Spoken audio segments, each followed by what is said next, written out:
Well, it is Christmas week, and the weather you see right there, about typical for this time of year. Couple degrees over freezing. There is a breeze and snow flurries throughout the day. 38-year-old interim head coach Todd Bowles, married, father of 4, takes over for Tony Sperano, longtime player in the NFL. Defensive back Changeli and his Bills losing last week in San Diego, 37-10.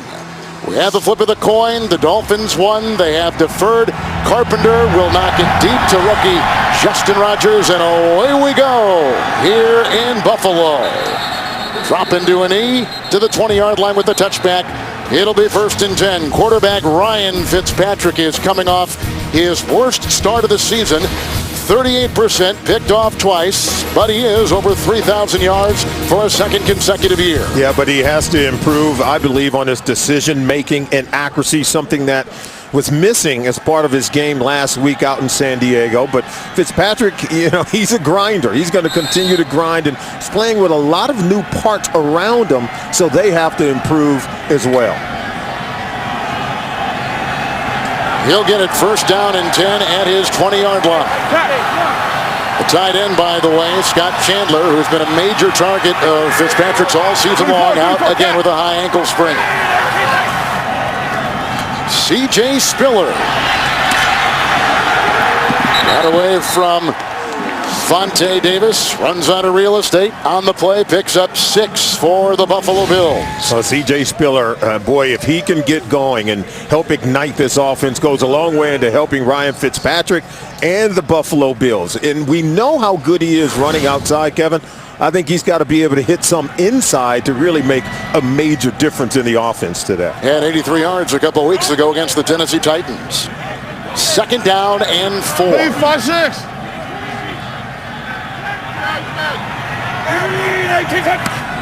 Bills bringing the blitz with Jeremiah Bell, who slips, and there goes Spiller diving for the 1st down, and he picks up 4 on the play. The offensive line of Buffalo has only allowed 17 sacks, fewest in the NFL. The left tackle today is Demetrius Bell. He will start after breaking a collarbone earlier in the season. That's good news for him. The left tackle of the Dolphins, by the way, Jake Long, is inactive. First time in his career. Oh, and after giving up 9 sacks 1 week ago for the Miami Dolphins, they're going to have to improve their ability to protect the quarterback. So Spiller's taken it a couple times. Here is a 1st and 10 from the 30.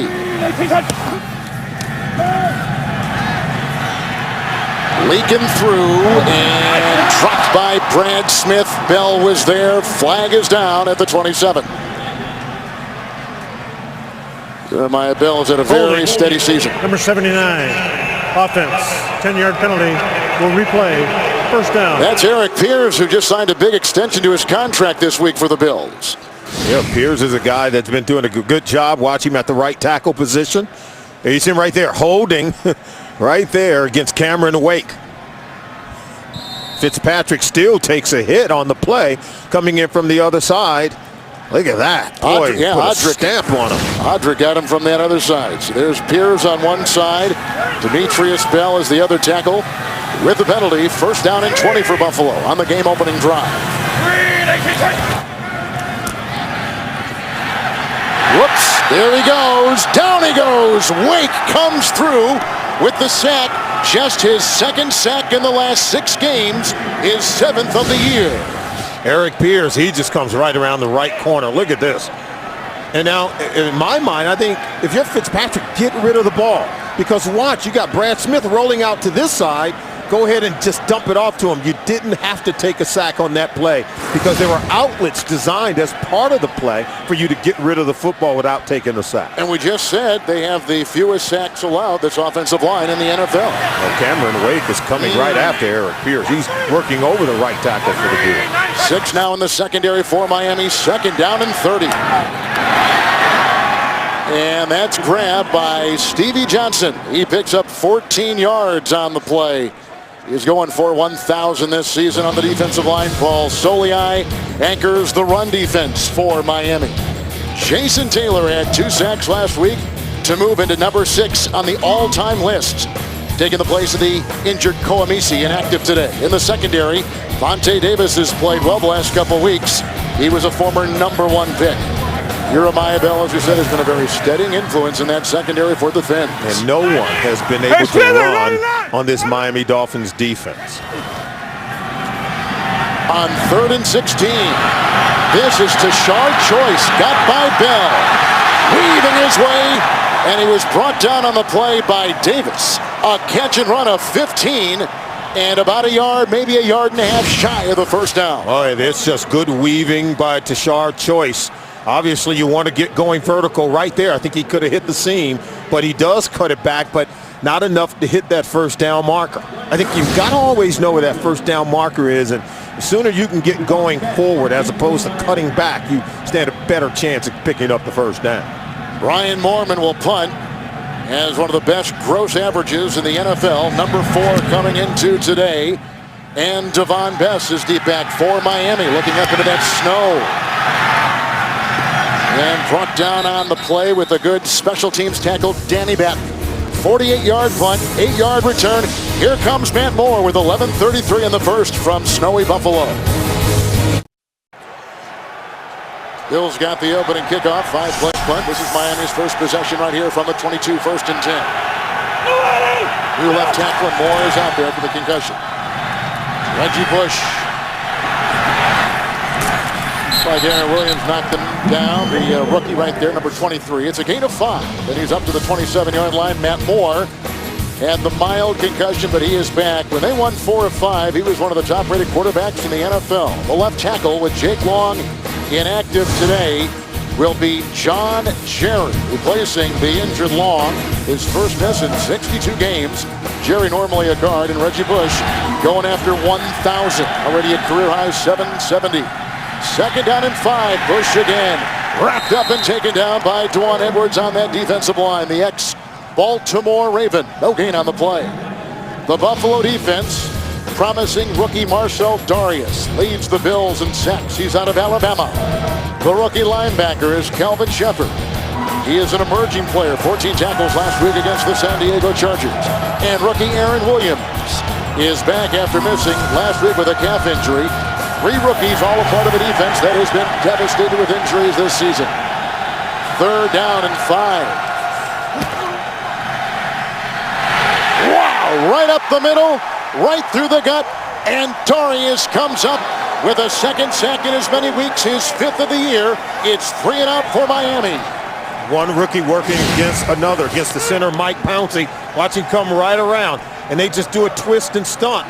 He's not working with Richie Incognito. Had to stay on him man-to-man, and he just walks right around. And Pouncey is not happy because he and the guard didn't trade off and swap off as he came around to get the sack. So it's a loss of 7. Here is the punt now by Brandon Fields, one of the best in the business. Jarris Bird, or rather McKelvin, Leotis McKelvin, who is the deep down. He fumbles the ball, and Bird jumps into it and recovers the ball. A flag was thrown, a 52-yard punt with a 7-yard return.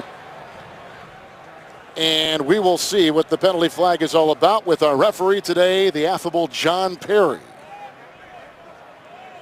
who will, I'm sure, work with the interim head coach, Todd Bowles, in his first game as a head coach in the During NFL. the return, illegal block in the back.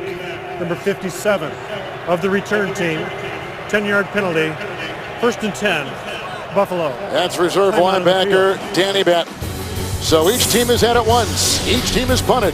9:42 in the first.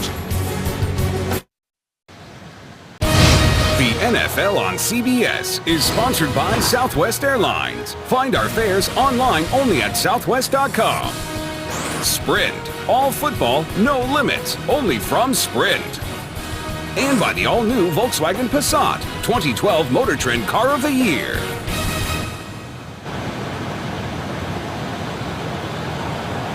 In Niagara Falls in this holiday season, each team has had it once. Each team has punted. Here's a 1st and 10. After Miami went 3 and out from the 26-yard line for Ryan Fitzpatrick. We play college football at Harvard. And looking for Hagan, who had coverage that time, was Sean Smith, who has been a starter all season. Incomplete, 2nd down and 10. And whether it's Derek Hagan or whether it's Brad Smith. You have new receivers, even C.J. Spiller and Tashard Choice. All new weapons around Ryan Fitzpatrick, and that's what he talked about, Kevin, is I'm throwing two new guys.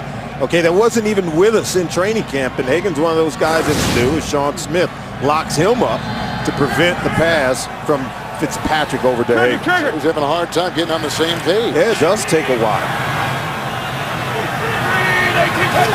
Now a second down and 10. C.J. Spiller. And with an initial hand on him with Kendall Langford, it is a gain of 4, and he's up to the 31-yard line for Buffalo.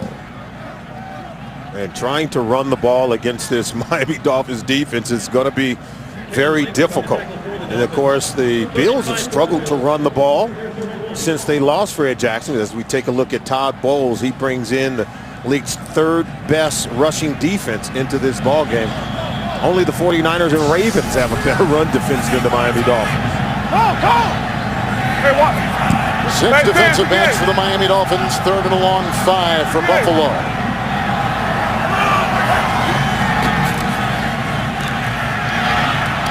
That's in back of the intended receiver, Stevie Johnson, who has been here all season. It's 3 and out. Nice coverage on the play by Sean Smith once again. And for a second consecutive possession, Buffalo's got to punt the ball. Yeah, once again, they go after Sean Smith, and he's tight in coverage, doing a wonderful job, locked up against Stevie Johnson. You know, these two corners, Vontae Davis, Sean Smith, very good players for Miami Dolphins. And I think one thing lost in a season where they're not going to the playoffs yet again is this defense has played well pretty much all season long, Kevin. So Brian Mormon will punt for a second time. He is a great directional punter. Devon Bess is back inside the 25 for the Dolphins, and this is a beauty. Back to the 6, Bess. And on a couple of tackles and finally brought down on the play by the long snapper, Harrison Sanborn. 62-yard punt. Todd Bowles will watch his offense out there for a second consecutive time. As we return to Western New York, Kevin, we ask who has the best chance of turning their interim status into a full-time gig. Is it Romeo Crennel in Kansas City? How about Mel Tucker taking over for Jack Del Rio with the Jacksonville Jaguars, and Todd Bowles replacing Tony Sperano as the head coach with the Miami Dolphins? Will he be able to stay on? It's already been talked about that they're looking for the next Don Shula in Miami. But Todd Bowles, I can tell you after meeting with him, a promising young coach in the National Football League. And for the Buffalo 3 and out, here's a 1st and 10 for Matt Moore. Reggie Bush, Pouncey leading the way. Pouncey was injured last week, and the tackle made by Darius, gain of 3 to the 35. Todd Bowles named the Miami interim head coach after the Sperano firing. Played 8 seasons in the NFL, mostly with the Redskins. Starting his coaching career in 05 with Dallas, he just sang the praises of Bill Parcells. They all come to Miami, moved there in 2008. A very even keel about this guy. Here is a 2nd down and 7 now for the quarterback, Matt Moore. J.P. Loston will be backing him up today, the former Bill quarterback. Good time. Bush chased by Barnett and maybe good for a 1st down. Up to the 42. Gain of 7 on the catch and run to New York and James Brown. All right, Kevin, Carolina on the board first, Coach. Oh, Kevin, it's so love to see that snow up there. But down in Houston, we had 26 yards Cam to Steve Smith after Houston fumbled by Aaron Foster. Carolina up 7-0. That's been a 1-2 combination that has been working. And this one works. Kevin and Solly. we know the Houston team has captured the division, but, you know, Solomon, you've got to stay a little bit sharp, even though you got to finish off the regular year. That could be a trap game because we know the Carolina Panthers can put up some points, and if you're Houston, you got to stay on track for that #1 seed in the AFC. Here's a 3rd and 1. Kelsey, the slippery Bush. And outside, Kelvin Shepard out of LSU knocks him out of bounds. That is a gain of 3. That is a Miami 1st down. Look at the 9-year veteran, Chris Kelsey. I think we now know that Reggie Bush can be an every down back in the National Football League. In space, Chris Kelsey, who's good move guy in his own right, still can't corral Reggie Bush and keep him from hitting that 1st down mark. Reggie Bush said, you know what, Tony Sperano believed in me. I talked to him this week. I hated to see him go. He gave me a chance to be an every down back. Yeah, he did give him a chance to prove it. And You know, he says, hey, he watched other guys rush for 1,000 yards. He says, you know what? I could do that. He's closing in. 1st and 10. Knocked away. Intended for Marshall. There's some nice defense on the play by Drayton Florence. Oh, take a look at it. Don Shula here for 26 years as a head coach, and they've had 6 coaches since then, and you can see the winning percentage, and only 2 division championships, and 10 had been won by Don Shula. No Super Bowls won by any of those 6 coaches that succeeded Shula. And as you take a look at Todd Bowles, and he talked a lot about what he owes to Tony Sperano, who did win a division title in his first year as head coach. 2nd down and 10. Carey is out there. Bad end. The ball knocked away. Bush has fumbled this year. He's had some problems holding on to it. 3 fumbles this season. It was torn away, and the Bills saying they've got it, and they do. A turnover for Miami. Bush losing his 2nd fumble, but it was his 4th fumble of the year. And look who comes up with it from the secondary, George Wilson. He played this college ball in Southern Cal, and you can see right there being stripped away by Aaron Williams, number 23. And then there are a number of guys down at the bottom of that pile. There you see right there. Look at Aaron Williams. He's able to get it out. But if you're a guy like Reggie Bush and you played at USC in Southern Cal in warm weather, you played in the Dome Stadium with the New Orleans Saints where he helped to win a Super Bowl, and now in South Florida, these are different trying conditions for him to have to adjust to very quickly. 12th career fumble in the National Football League. Tresnick now is playing one of those linebacker positions. It is 1st and 10 from the 42. And this is Tashard Joyce. Began with Dallas. He was a couple weeks on the Redskin roster. And then he was signed by this team. No gain on the play. Well, that game last week in a span of 5 minutes and 20 seconds. The 2nd quarter was the time, and the Dolphins committed 3 turnovers. The Eagles turned them into 17 points. All a part of a 9-sack day for that Eagle D. Jeremiah Bell made the tackle the last play. It'll be now 2nd down and 10. And there's Reggie Bush hoping that trend doesn't get going again today. They've got to protect the ball if they plan on winning this game. Evan Goldberg's in that secondary for Miami. And C.J. Spiller with room to roam. Brought down by Culver, hit by Jeremiah Bell, who leads Miami in tackles to the 24. There's no bouncing this one to the sideline, Kevin. This one comes right at you. Right downhill, right at our camera. Get going downhill and get vertical running the football. And when you do this, that's where yards come by the chunks running the football. And the Buffalo Bills have averaged 61 rush yards per game in the last 3 games without Fred Jackson in the lineup. And I think if C.J. Spiller can give him any kind of running game, boy, it goes a long way into helping Fitzpatrick in the offense. Sterling has come in on that defensive line after that 18-yard run by Spiller on 1st and 10. Another nice run. Here's Pierce with the block downfield, and that is a touchdown. C.J. Spiller, 24-yard touchdown run, but boy, did he have some terrific blocking ahead. Wow, great blocking and great decision-making by C.J. Spiller. He was very aggressive. Now watch the kick-out block coming right here, but see, he's got to get vertical through the hole, and look at the block there. So see, you press the line of scrimmage, and that's when yards come by the chunk, making one defender miss at the back end, and then he earns his right to get into the end zone. That's the first time in 9 games the Dolphin defense has allowed a first-quarter touchdown. And they just got sliced there by Spiller with the extra point by Dave Rayner. And 7-0 Buffalo. On that drive, Spiller had an 18-yard run. The fumble sets it up that Bush commits. They ended on a 24-yard touchdown scamper by C.J. Spiller. The NFL on CBS is sponsored by Outback Steakhouse. It's always fresh in the Outback. And by TD Ameritrade.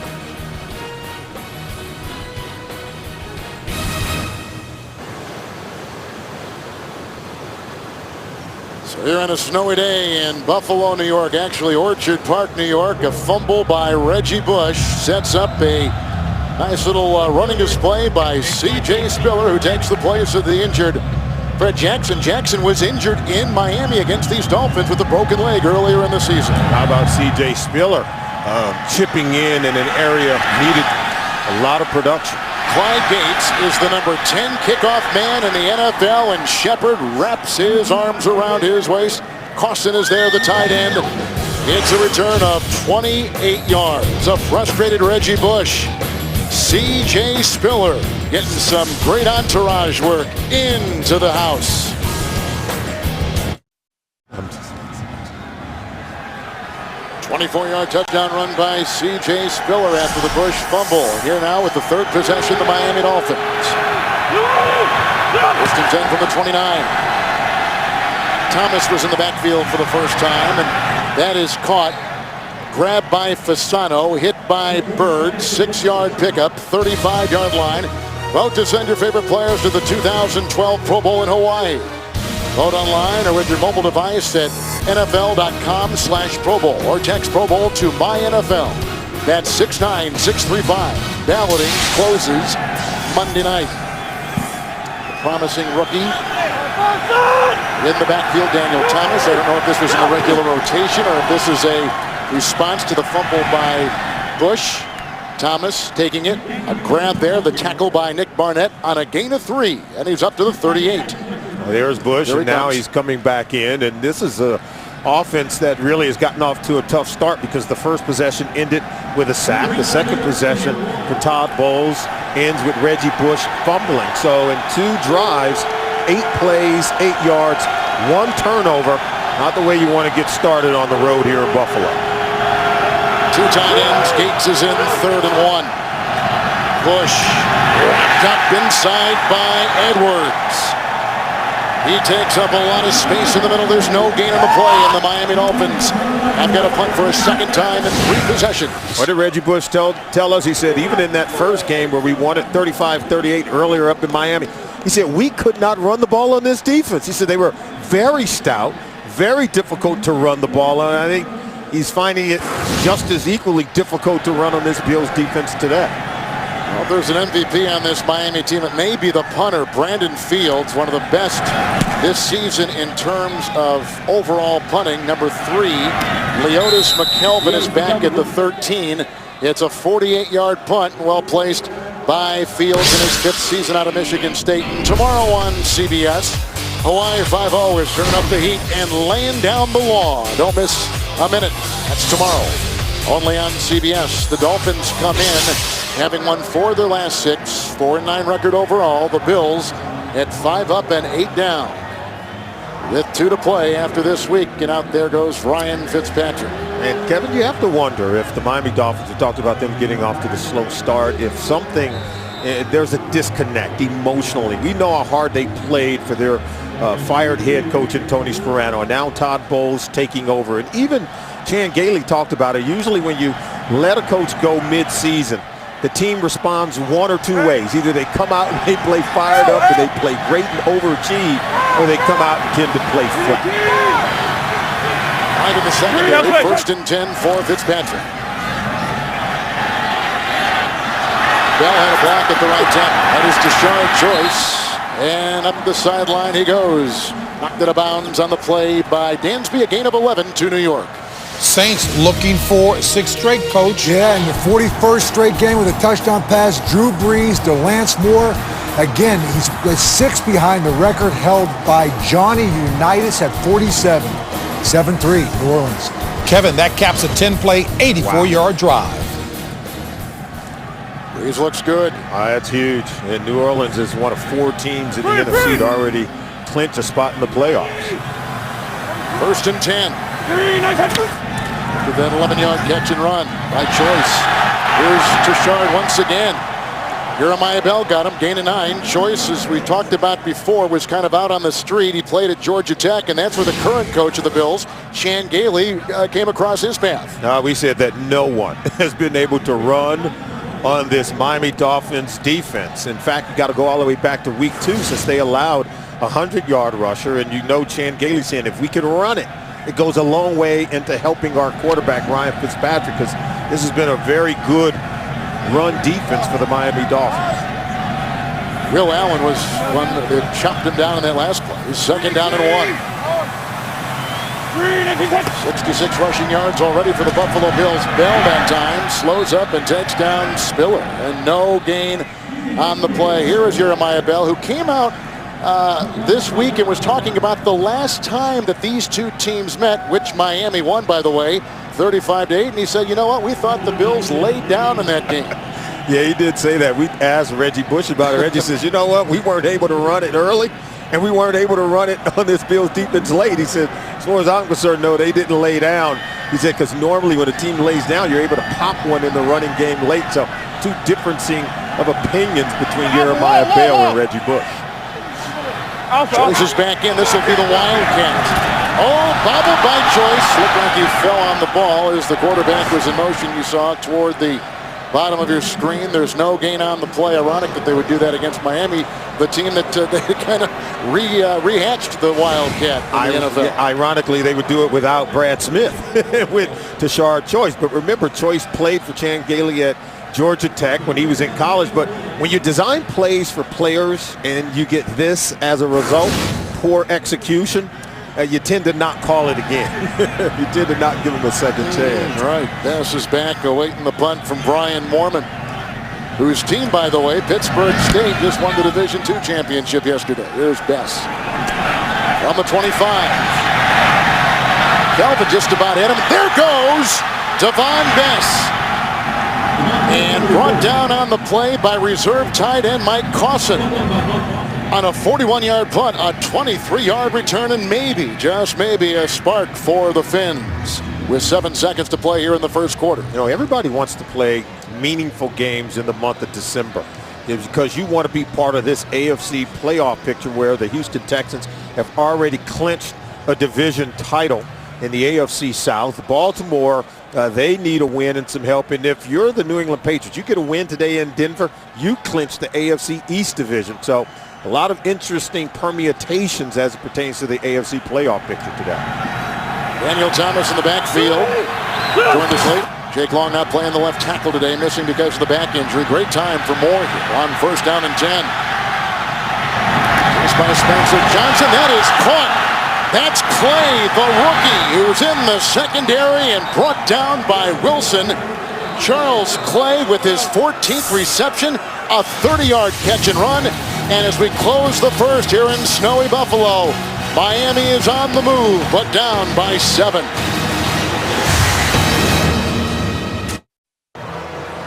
We start the second quarter here in Buffalo, New York with Solomon Wilcott's Kevin Harlan. A touchdown run of 24 yards by Spiller after a Bush fumble moments ago.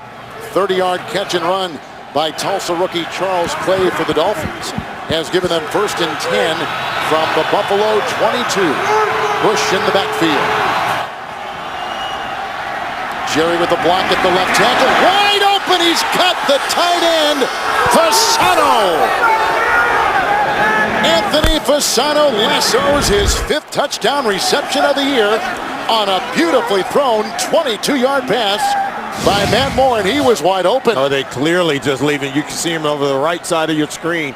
Brian Scott drops coverage. Just clearly, number 43 just took his eyes off the tight end, had his eyes locked in the backfield. Look, he jumps outside and he runs right by him. I'm sure George Wilson, who's trying to come over the top, was just thinking, what are you doing? And remember, it was Wilson and Brian Scott who were beaten for 2 touchdowns by the Chargers tight end Antonio Gates 1 week ago. Carpenter's extra point ties the game at 7. Fasano has been limited in practice this entire past week, battling a rib injury. But this time, kept his concentration looking into the snow and ties the game. Anthony Fasano with a catch of 22 yards. And remember now, it was set up by some pretty significant plays just before that. Matt Moore hits him, and he had some nice time. Von Bess had a 23-yard punt return, and Clay had a 30-yard catch and run, which set up the 22-yard touchdown pass by Moore. Moore's 11th touchdown pass of the season. Justin Rogers, the rookie from Richmond, finds a seam. And the kicker, Carpenter, brings him down. Boy, special teams are having their fingerprints on this game. 41-yard return. Right, Rodgers, he shot out of a cannon on this one. Good blocking, but see the speed? Very aggressive running as he just gets going vertical with that one and gobbling up yards with the speed. He's getting in on the tackle. Whenever your kicker can kind of fill in there, that usually helps, and Carpenter did just that. Boy, special teams have been a lot different for Miami, getting better and better, it seems, as this season has gone on. Rodgers, you see a look at him right there. He was a draft choice in the 7th round. Here is Fitzpatrick. Got a touchdown run by C.J. Spiller of 24 yards. He has a 1st and 10 from the 41. A little bit high, looking for Stevie Johnson. The coverage on the play by Vontae Davis as Fitzpatrick pulls himself off the turf. And coming up as a flag has been thrown on the play. Personal foul, face mask, number 79. Offense, 15-yard penalty, first down. Eric Pierce, who picks it up. He has started every game on that line this season for the Buffalo Bills. Pierce is off to a slow start, struggling early in this game. Matched up against Cameron Wake. Already been penalized now for the 2nd time. Oh, he's actually outside to the right. There is he right there. And he's just really having a hard time trying to keep Cameron Wake away from the quarterback. Bills staying with the 5 in the secondary, the 2 linebackers, the 4 down linemen. 1st and 25 now for Buffalo back at their 26. Moving right there was Hairston, who is the left tackle. 75. Offense, 5-yard penalty, first down. Bell and Hairston are flipping, seems per series on that line at the left tackle. To New York and James Brown. Peppers, coach. Yeah, the only offense coming these days in Chicago is from their defense. Julius Peppers on the ground. Strips the ball. Picked up by Israel Idonije, their 8th non-offensive touchdown of the year. And Chicago, in a must-win, ties it up 7-7. Kevin Harlan, Solomon Wilcox.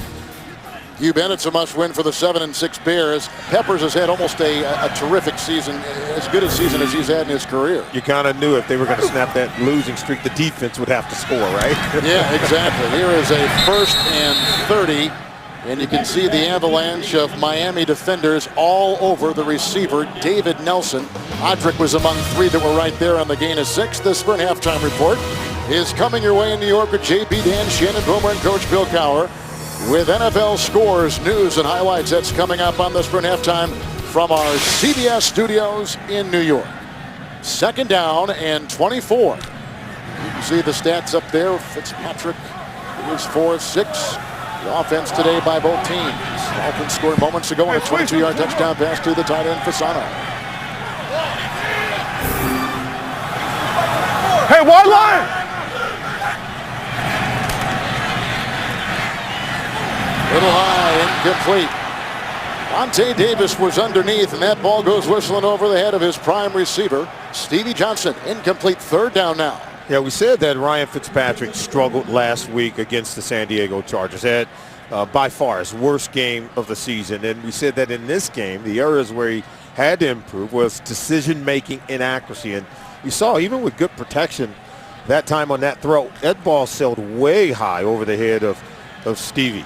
And so he's just got to do a better job of honing in and locking in on the receiver with better technique and fundamental and improve his accuracy. Miami with 6 in the secondary. That's Choice coming to you there in motion. 3rd and 24. Tashard gets the ball. There's a block by Hagan. And the flags are thrown. And the tackle on the play made by Tony McDaniel. And Burnett there, 15-yard catch and run. And like we said, the flag is back at about the 30-yard line. And the gain was to the 41, which would still be shy of the 1st down. During the run, off holding on the offense, number 80. That penalty's been declined. The result of the play, 4th down. Just finishing up on that Fitzpatrick story, he did get a vote of confidence this week from his coach, Chan Gailey. People said the team is falling apart, our quarterback isn't keeping up with his end of the bargain with the big brand new contract, and Chan Gailey says there's no question about the quarterback in my mind. Oh, no, I don't think there's a question. Can he play better? Absolutely, but he's got so many new weapons around him that there is some miscommunication. I'd like to believe a guy like Ryan Fitzpatrick, he went to Harvard. He's got a lot of friends working at some big-time investment firms on Wall Street. I would think that the money wouldn't make a difference with him. He loves playing football in the NFL. That's best back there. He had that 23-yard return the last time. 44-yard punt. Fins will get it tied at 7. Look at Ryan Fitzpatrick.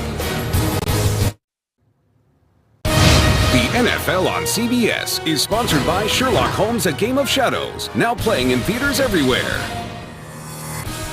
The Home Depot. More saving, more doing. That's the power of the Home Depot. And by the Ford F-150, available with the efficiency and power of EcoBoost.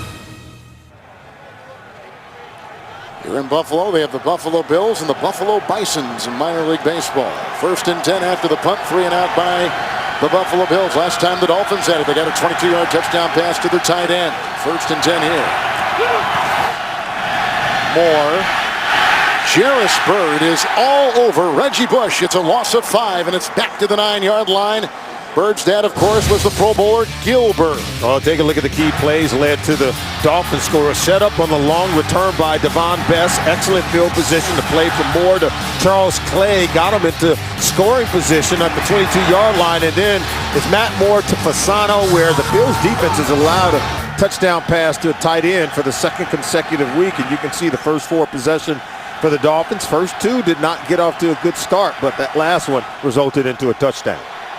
2nd and 15, looking for Hartline. And what a catch! Great grab by Hartline, a 26-yard throw. Working on the rookie out of Texas, Aaron Williams. Well, this Dolphins offense has come alive. Matt Moore in his 10th start. You can see him playing so much better. And we talk about getting in sync with your wide receivers. Remember when he first started and he and the receivers were not in sync as they are now. 1st and 10. Complete over Fasano's head. He was covered on the play by Brian Scott. 2nd down and 10. Big plays by Miami in this game. Yeah, Miami, they're 6th in the National Football League with 30 plays of 25 yards or more. That's surprising for Brian Daboll's offense, because remember when Chad Henne went out, Matt Moore came in. There was the one thing that was lacking from the offense. We could see that Brandon Marshall was not in sync with his quarterback, Matt Moore, but my, how things have changed. Hilliard is in. It's 2nd down and 10. Bush.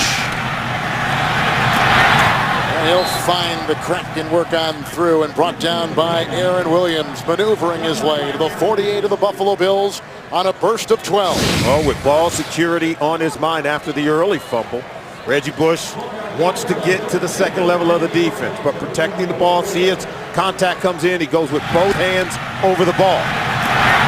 And that's why, because he's going to get a lick.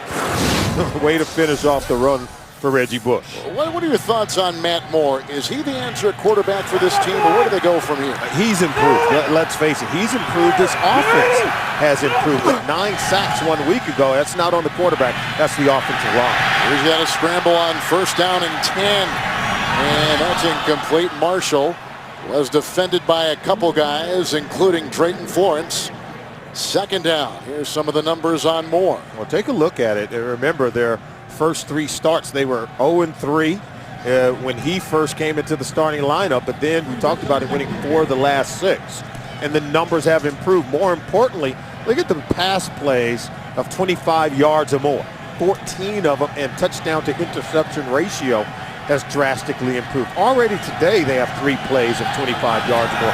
That's what you want in your offense. You recall that Chad Henne went down in week 4, and Moore has come in. Here's a 2nd and 10 handoff to Bush. He's got a block there from Bess, and he maneuvers his way to the 40. It's a gain of 8 for Bush as we take you to New York and James. Giants have won 6 of the last 7 against Washington, Yeah, but the secondary issues continue, JB. Here, Grossman finds Santana Moss 20 yards out, 10-0. And right now, the Giants fans are getting a little restless. That they are. Kevin Harlan, Solomon Wilcox.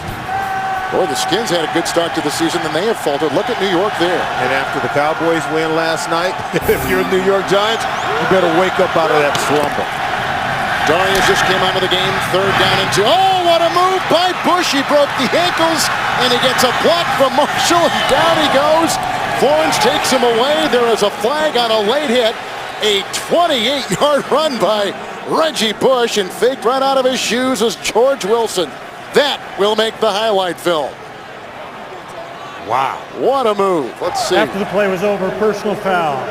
Late hit out of bounds, number 29. Half the distance to the goal. First down. 28-yard run. Oh, take a look at this. This is going to be the penalty of Drayton Florence.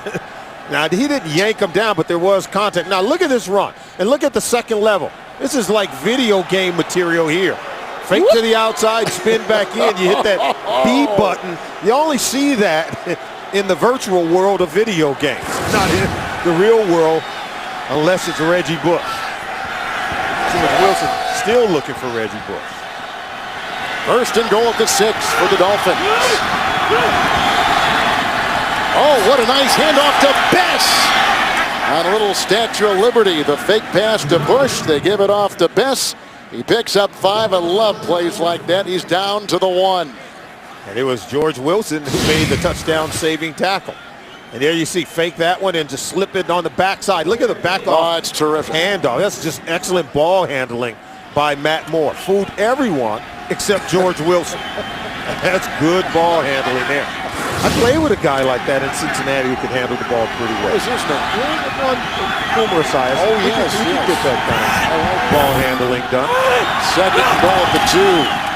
Thomas is in. He's being chased. The quarterback is Moore by Spencer. A flag has been thrown in the end zone.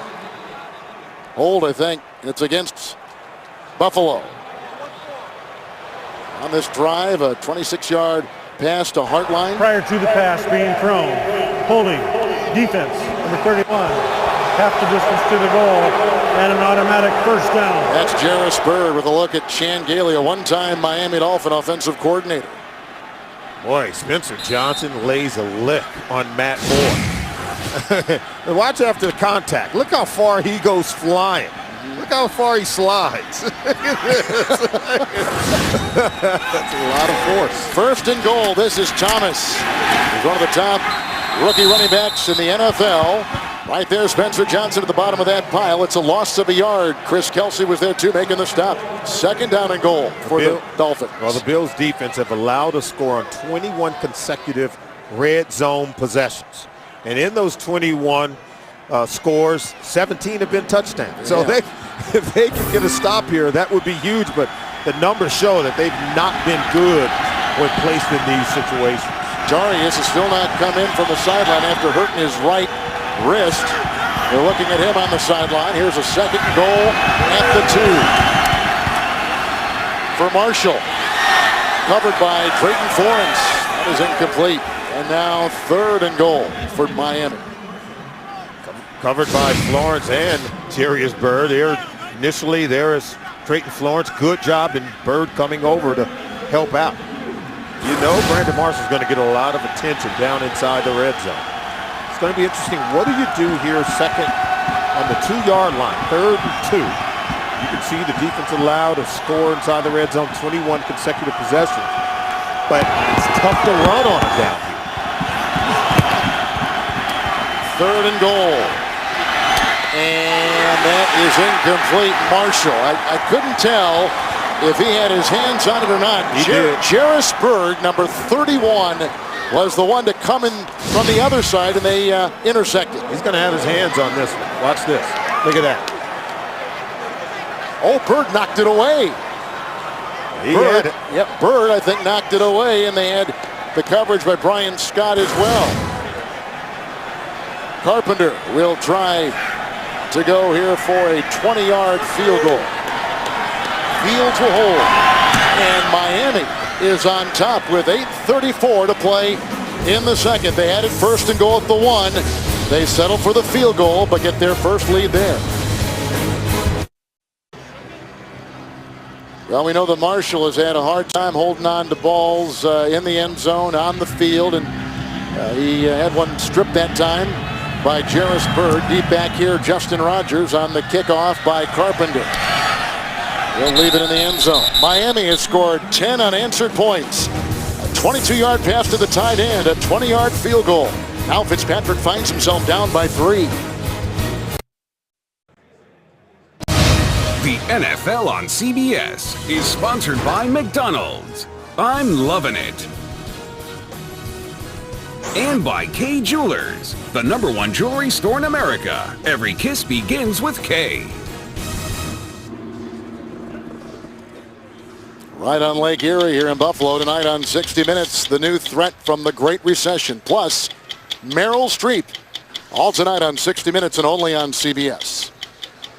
2 consecutive scores by the Dolphins, 10 unanswered. They're on top.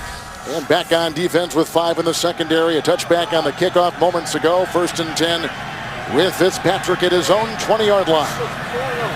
Base. Brad Smith, the ex-New York Jet. Green, 18. Jack of all trades for this offense. And C.J. Spiller's got a touchdown run today. Bouncing his way. Tresnick makes the stop. He's a leading special team tackler, playing some outside backer there.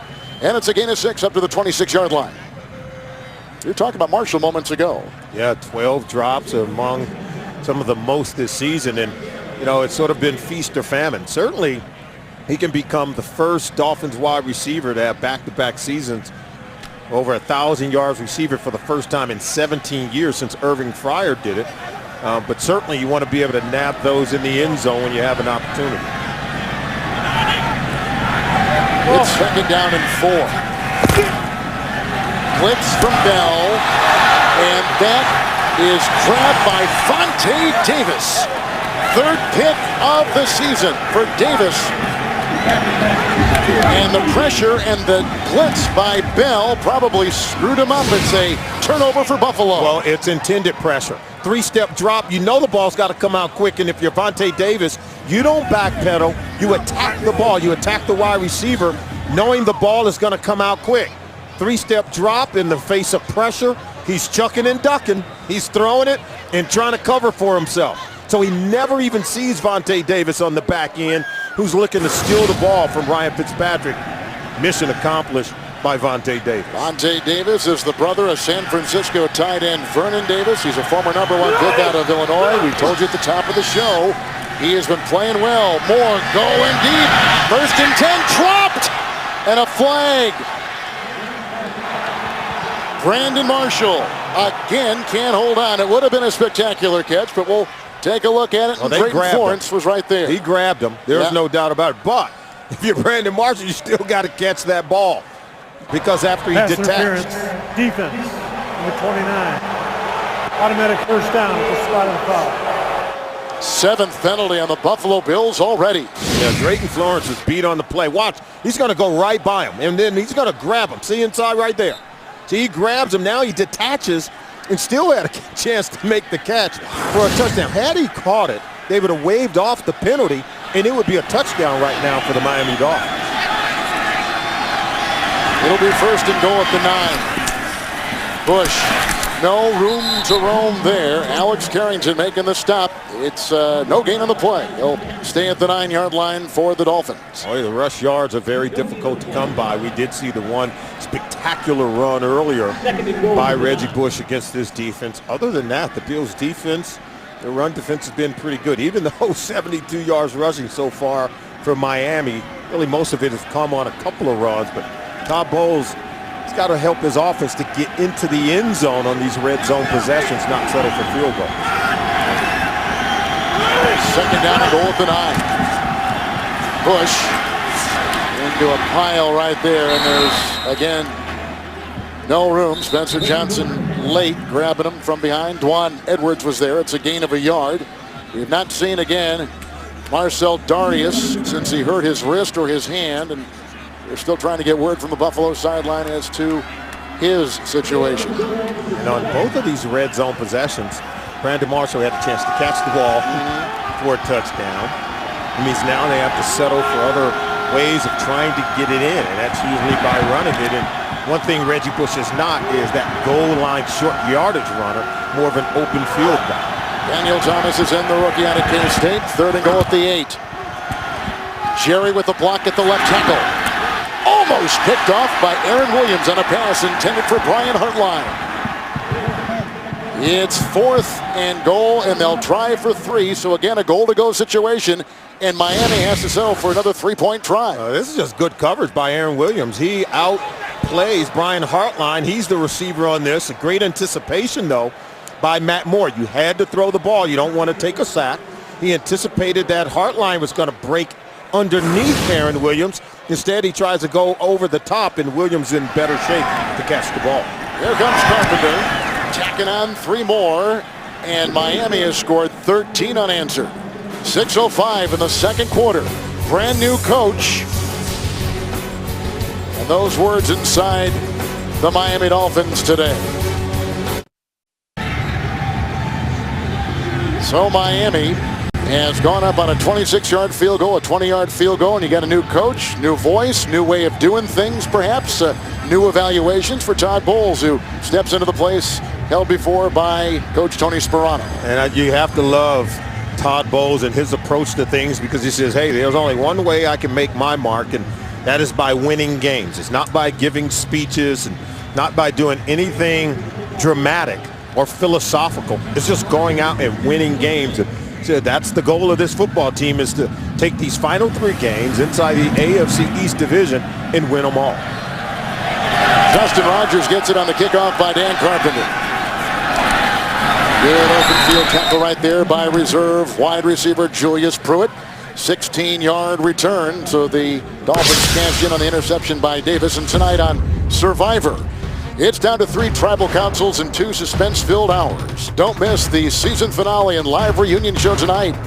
It's only on CBS, 8 Eastern, 7 Central.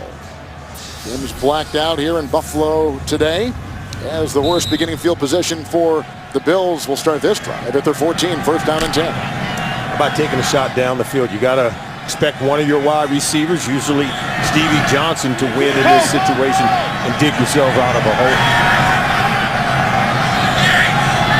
Choice in the backfield for quarterback Ryan Fitzpatrick. Rashard Choice. Well, Wake is jumping on him there at the very end of the play, but they got some pretty good penetration. Soliai, it's a gain of about 2, and he's out just beyond the 15-yard line. As at the bottom there, you'll see some of our numbers with today's game, with Moore throwing a touchdown pass earlier on a 22-yard throw to the tight end Fasano.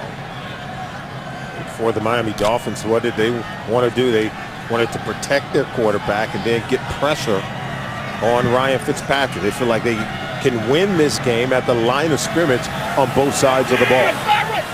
White line. On 2nd and the long 8. Screen pass. Reinhardt with the block. C.J. Spiller has a little block too by Brad Smith, then tackled on the play by Sean Smith. In the secondary for the Miami Dolphins, after all that running, there's no gain on the play. They stay at the 16. Now, what you love about C.J. Spiller is watch the quickness as he sets up this block by 76 Chad Reinhardt. But after that, why are you running toward the sideline?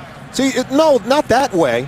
You got to come this way, not toward the sideline. He's a shifty runner. He makes defenders miss, but he's got to run in the right direction to be able to gain yards. So all that elusiveness is for naught when you run toward the sideline and not toward the line of scrimmage. Laser, 58. Dolphins are going 6 in the secondary. 3rd down and 8 for Ryan Fitzpatrick. Nice knockaway. Beautiful defensive play.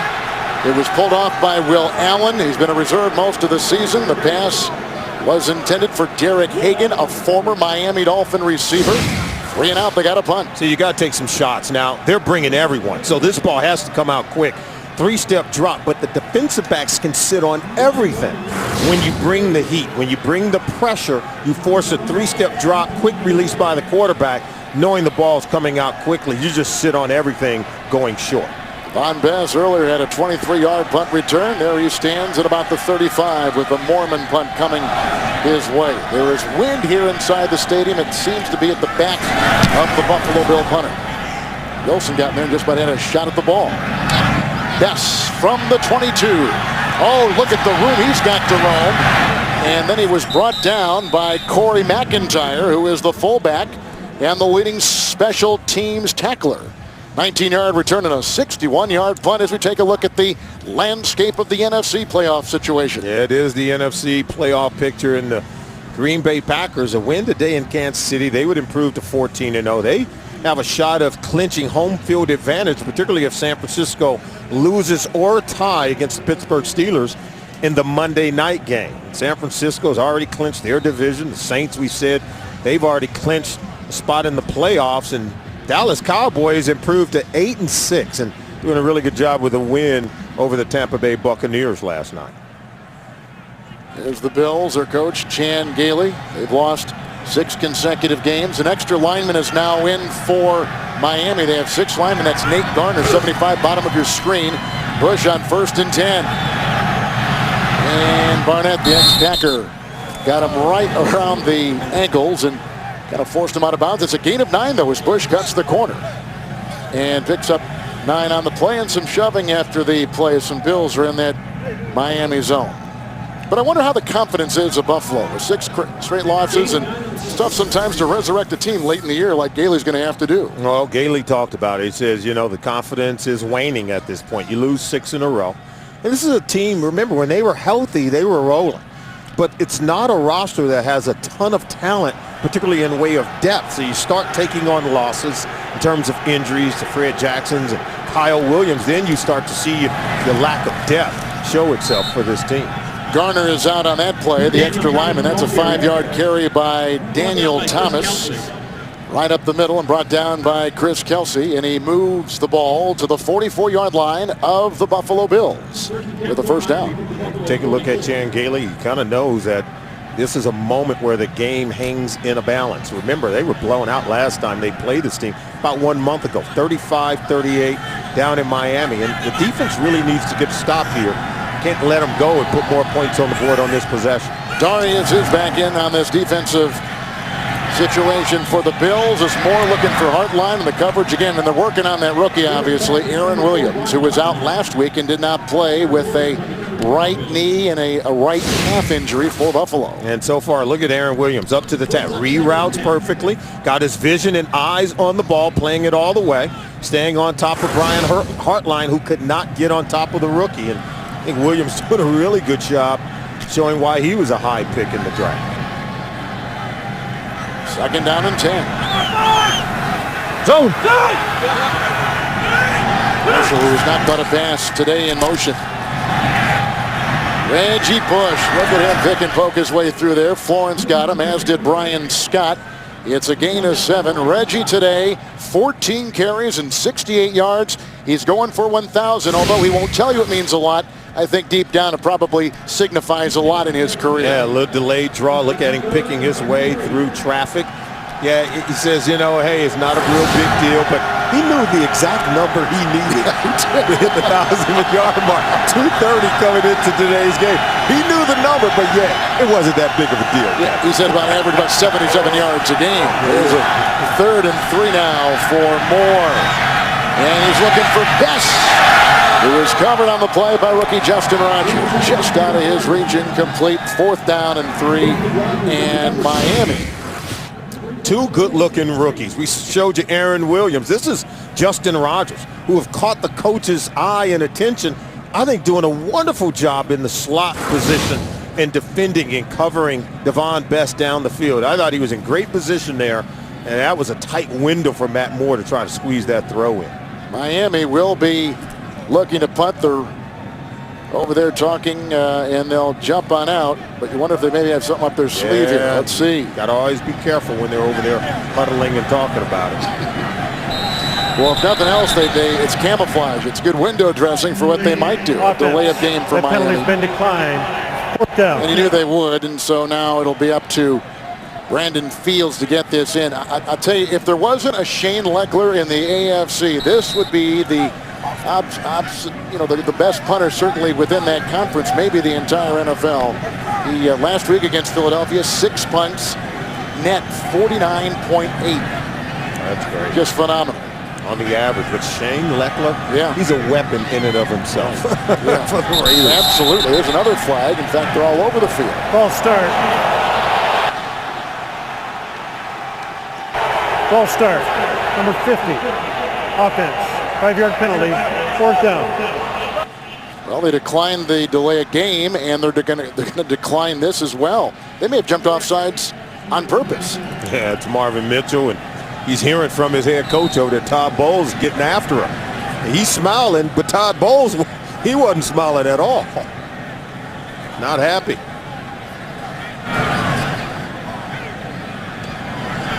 Fields a punt. The Aussie rules punt with the nose of the ball hits the top of the foot, and that was caught by the rookie Jimmy Wilson, who makes the grab. Wilson is a 7th-round pick out of Montana. He blocked the punt, remember, last week against Philadelphia. Well, keep your fantasy football season going with Playoff Challenge and compete against the nation for a chance to win $5,000. Sign up now at cbssports.com/challenge. So here comes Buffalo. You know, as we continue to talk about the Miami head coaching situation, they are going to keep their general manager, Jeff Ireland. He's going to remain, and he said at the press conference, finding a quarterback this offseason is essential. Now, there's no doubt that his fingerprints are all over this franchise, and especially when you look at the 53 on the roster. One thing about the Miami Dolphins, we talked about the 6 head coaches. To succeed, Coach Shula, they've got to have some stability now in the front office, and at that head coaching position, they continue to keep turning it over, and boy, you can't build and grow any roots to yield good fruit with this football team. Here's Spiller on 1st and 10. Demetrius Bell is back out there at the left tackle. He and Hairston are going back and forth. Tyrone Culver is there. Cameron Wake is there. Wake had a sack earlier in the game, so it's a gain of 2. And we've reached the 2-minute warning. 13 consecutive points by the Miami Dolphins, and a tough day so far for Buffalo's Ryan Fitzpatrick. Coming up from our CBS studios in New York, the Sprint Halftime Report with James Brown, Dan Marino, Shannon Sharp, Boomer Esiason, Coach Bill Cowher for the latest scores and highlights. That's coming up on the Sprint Halftime Report. Bill Cowher said he is not interested in coaching next year. Well, Miami might be an interesting job to look at nonetheless. 2nd down and 9, 3 timeouts remaining for the Bills and the Fins. Here comes Jason Taylor. And Spiller grabbed from behind. Dansby rides him down. It's a gain of 6. And they'll put the ball at about the 16. 3rd and 3. Where you going?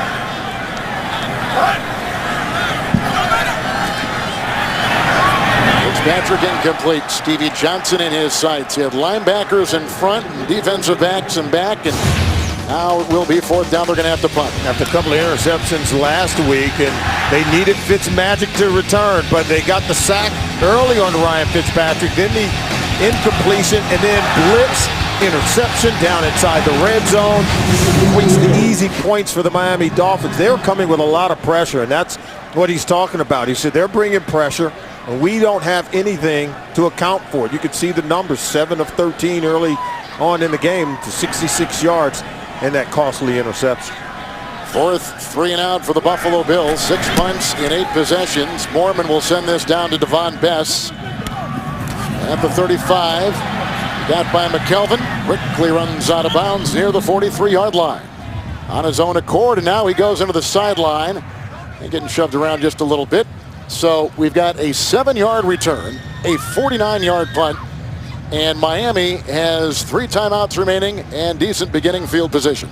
And now Matt Moore gets the ball with your good opportunity. 3 timeouts, 1:21 to go in the half. Obviously, he'd like to be able to put together a drive to put some points on the board before heading in at halftime. 1st down and 10. Bush is in the backfield. And Buffalo will line up with 6 in the secondary. Big hole by Bush. From behind, he is brought down by the rookie Rodgers. 14-yard burst for Reggie Bush. 82 first-half rushing yards for Reggie. He's already had 3 of his career 4 100-yard rushing games this season for Miami. 1st and 10. Moore looking for Hartline, and he's got it! What a catch! Another long one for Hartline, who grabbed one earlier for 26. This is a 43-yard strike, working on Jarris Byrd to the 12-yard line of the Bills. Yeah, it's Aaron Williams, 23, gets behind him. Byrd comes over, lays a lick on Brian Hartline, who said, I finally was able to beat the rookie. It was Aaron Williams that we showed good tight coverage, winning at the line of scrimmage against Hartline earlier in the game. That time Hartline beat him at the line of scrimmage and got on top of Aaron Williams. Former high school track champion from Ohio, 1st and 10. Knocked away, loose ball. Is it still loose? Now the question is, it is a fumble.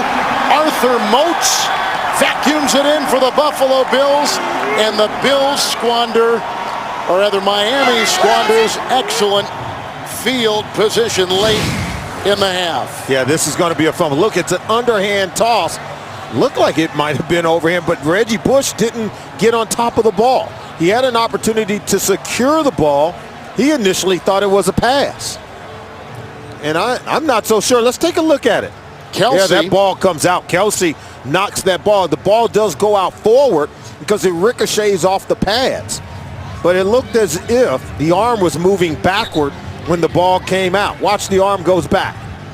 Arm's going back right there. See, that ball comes out and then it goes forward, even though the arm, wow, that's going to be tight. That's real close. Remember, inside 2 minutes, every review is, well, you got to look at that, coming from the official booth run by the NFL. So there is no challenge on the field, but the booth will review it. 26 seconds to play in the second quarter from the Buffalo Stadium. Welcome back to Western New York. We take a look at it now. I think this arm's moving forward. See right there? The arm is moving forward. That's why the ball comes out forward. And yeah, he's hit and the ball comes off his hand, but not until the arm moves forward. And that's what forces the ball to go forward towards Reggie Bush. See right there? His arm had already started moving forward by the time Chris Kelsey hits the arm of Matt Moore. The play has been confirmed as a fumble. Prior to the quarterback's arm going forward, the ball was jarred loose. Quarterback had an empty hand. 1st and 10. Okay, now they say the quarterback had an empty hand as the arm started going forward.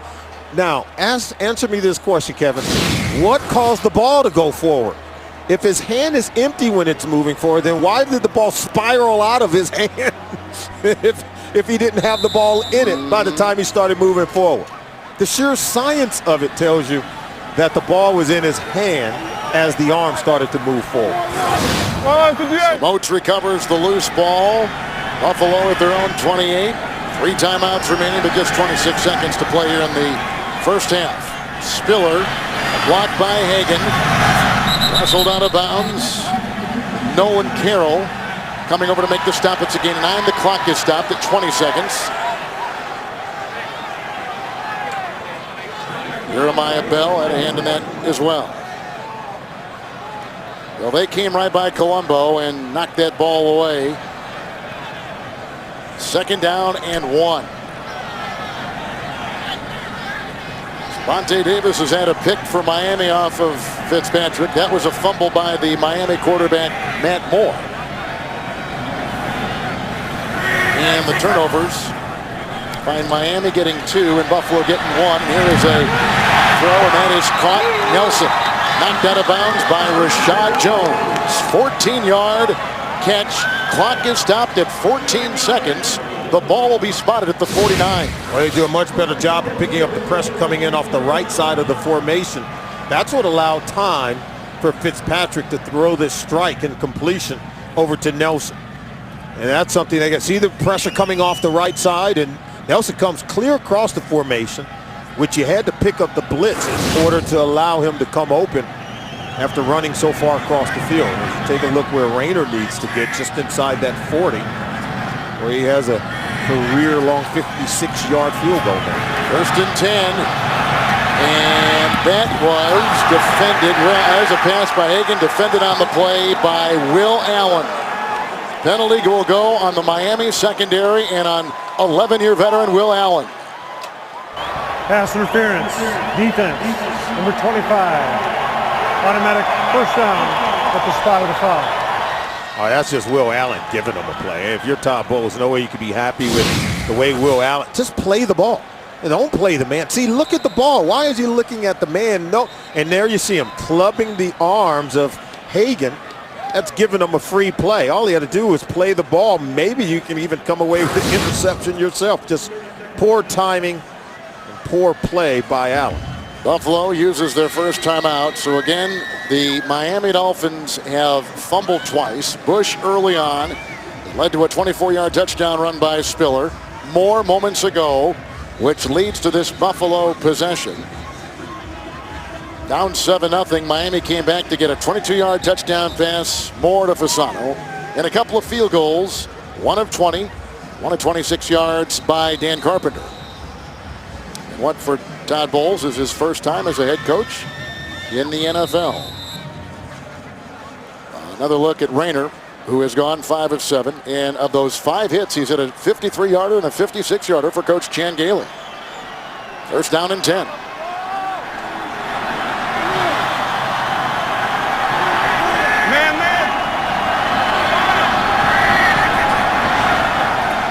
Six defensive backs for Miami. Stevie Johnson broke the tackle of Merlin. Brought down on the play by Clemens. 22-yard catch. There's no time, as you can see.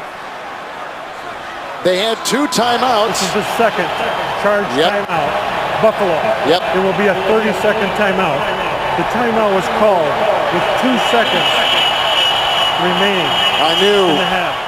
I could see it out of the corner of my eye that they were going to get that timeout in after the catch. This was close, though, because it was. Stevie Johnson kept running as opposed to getting down. It's probably not going to make it to the end. See what? He's still fighting, and now he's down. There's the timeout. C.J. Spiller calling it immediately.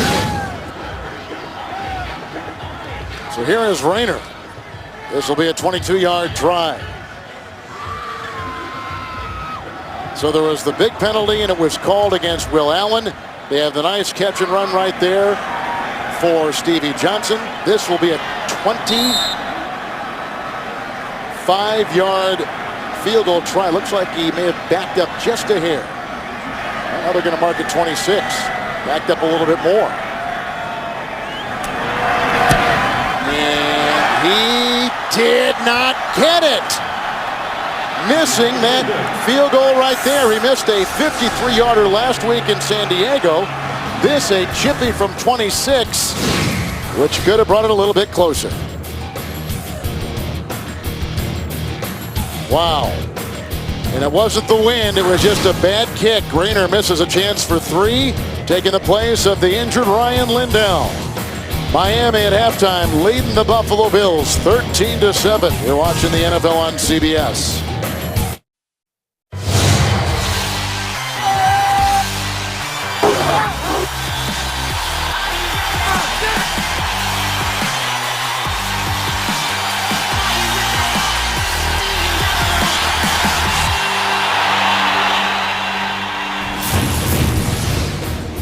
In the wake of a coaching change earlier in the week, the Miami Dolphins on the road leading 13-7 over the Buffalo Bills. Yeah, and despite the Dolphins not getting off to a very fast start here, they have played really well. You have the coaching change, and then the Dolphins come on the road up to Buffalo, and they hadn't given up a first quarter touchdown in their first 8 games, but yet they give up 1 here today. 2 turnovers in the first half for Todd Bowles' group, but yet they still lead on the scoreboard, and it starts with, of course, their quarterback, Matt Moore, able to make some plays. Right now, let's take a look at the Droid Razor play presented by Motorola. Yeah, Matt Moore came out early on. The touchdown pass, Anthony Fasano on the other end. They were able to connect and create some big plays in the passing game. Matt Moore has played very well. I think this offense now has some teeth. They have good running from Reggie Bush, so you see some balance on the offensive side of the ball for the Miami Dolphins. Meanwhile, Ryan Fitzpatrick has got to get it going. When it comes to their passing game, they're blitzing him a lot, is Mike Nolan's defense for the Miami Dolphins. He's got to protect the ball and start to connect on some big pass plays down the field. So the Bills, who are not that penalized a team, have 7 penalties, a missed field goal, 0-6 on 3rd down in the first half. Miami, we mentioned this before, 3 red zone possessions, 2 field goals, and a turnover. Clyde Gates will bring it out to start our second half. And hit by the reserve tight end Clausen. So it'll be first down and 10, a 23-yard return. Here comes Matt Moore. A fumble by him, a fumble by Bush. We mentioned before the comparison in his numbers with Ryan Fitzpatrick. Yeah, and even though Matt Moore has a touchdown, he does have a fumble. So he's turned it over once. Fitzpatrick has turned it over once. And I think Ryan Fitzpatrick has got to be able to solve the problems that this blitzing defense that Miami has given him. They're coming off one corner, forcing him to throw hot, but they're jumping those hot routes looking to get even more interceptions. It's first and 10. Reggie Bush. Kelsey was there along with Spencer Johnson. It is a gain of 2. He's up to the 22. We talked about the Dolphins. You can see the couple of fumbles on those first half possessions. They've punted it twice. They've had to settle for some field goals. I should say they punted 3 times, but you could see the 2 field goals. Those were opportunities to score touchdowns where there were drops in the end zone, Kevin, by Brandon Marshall that could have been touchdowns as opposed to field goals. Second down and 8. And that is caught. Marshall's first catch. Knocked down. Wilson was there. Scott was there. Gain of 6 for Brandon Marshall. And we've got some shoving after the play. And as both teams were going to the locker room at halftime, they share the same tunnel to their respective locker rooms. We were told by the officials there was some shoving and pushing and that the teams had to be separated going to halftime. Well, one thing, if you're the Miami Dolphins, you have to be pleased now where even with Jake Long, the longtime starter at left tackle, out of today's game, they've done a pretty good job of protecting the quarterback, Matt Moore. John Jerry has been there in that role today at that left tackle. Bush was open in the middle. They go for a hard line, and he makes the grab. A gain of 5 in front of Aaron Williams. That is a first down for the Miami Dolphins. Hartline starting to work on the rookie cornerback Aaron Williams a little bit now because Williams started off in really good coverage. He was winning against Hartline. Now Hartline starting to use that veteran experience, a little push off at the end to get some separation and dig down and catch that ball for a first down. There's Jake Long and started 61 consecutive games to start his career. Now out of today's game. Daniel Thomas in the backfield. He'll get the call here on first down and 10. Shepard had a hand on him. And Kirk Morrison, it's a gain of 2, and he's up to the 35. He'll quickly, he's going to stay in now. He's heading back over to the side. Long has played hurt before. The back injury last week, and then when he left, they had that avalanche of all kinds of sack numbers put up by the Philadelphia Eagles. And he's a warrior. If he's out, then you know he's really hurt because he's played less than 100% pretty much all season long, and I think by all accounts he's played well. Here's Thomas here in the backfield, second down and 8, and Moore going deep, and he's got his receiver caught. Marshall beating Florence. That is a Miami Dolphin touchdown. 65-yard season-long catch for Brandon Marshall. And he is over 1,000 yards to boot on the season. We said that Matt Moore and Brandon Marshall, remember, they didn't start the season in sync, but you can tell now. Perfect throw from Matt Moore, and boy, he dropped a couple early, but none more beautiful than that catch right there by Brandon Marshall. Excellent concentration for the catch and run for a score. Going over 1,000 yards for the second consecutive season with the Miami Dolphins. Plus, he's got 13 receptions this season of 25 yards or more, which is right near the top in the league, and a great catch for Marshall beating Drayton Florence. The extra point goes through for Carpenter, and a great throw by Matt Moore, who throws his second touchdown pass today. Fasano earlier, and Marshall right there for 65.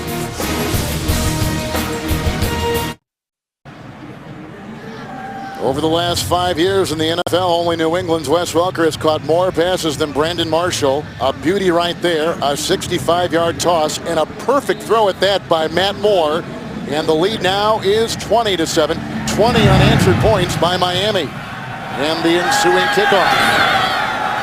Rodgers will take it out for the Buffalo Bills. A block right there by Lee Smith. The kicker can't bring him down, and finally it's Rashad Jones who jumps on his back.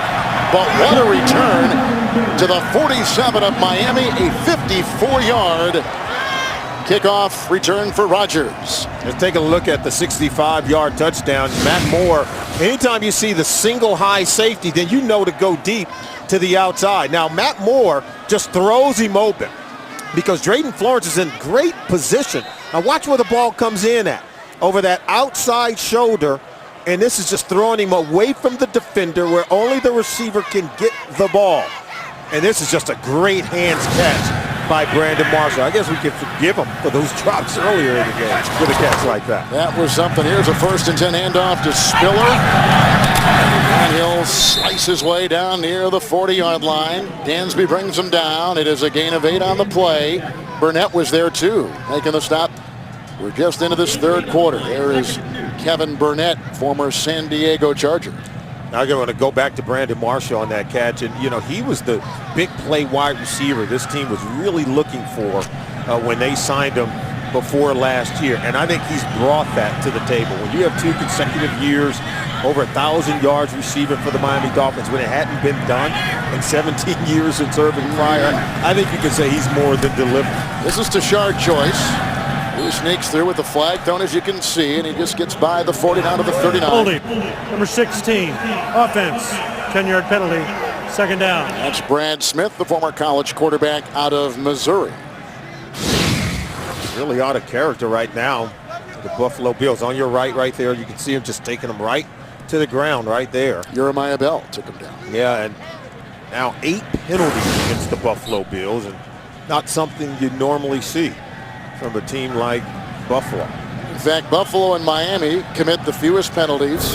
Buffalo number 1 in that category coming into today. In Miami, number 5. 2nd down and 12.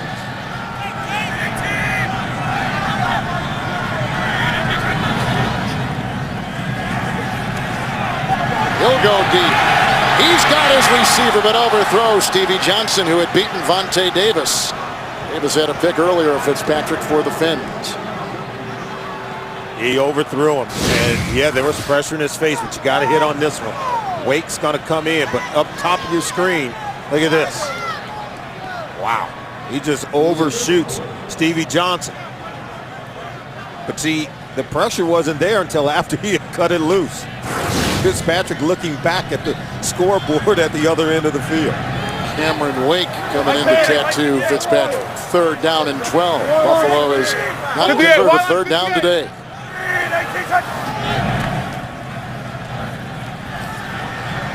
Plenty of time, as you can see, almost picked off on the ricochet. Jones will vacuum it in.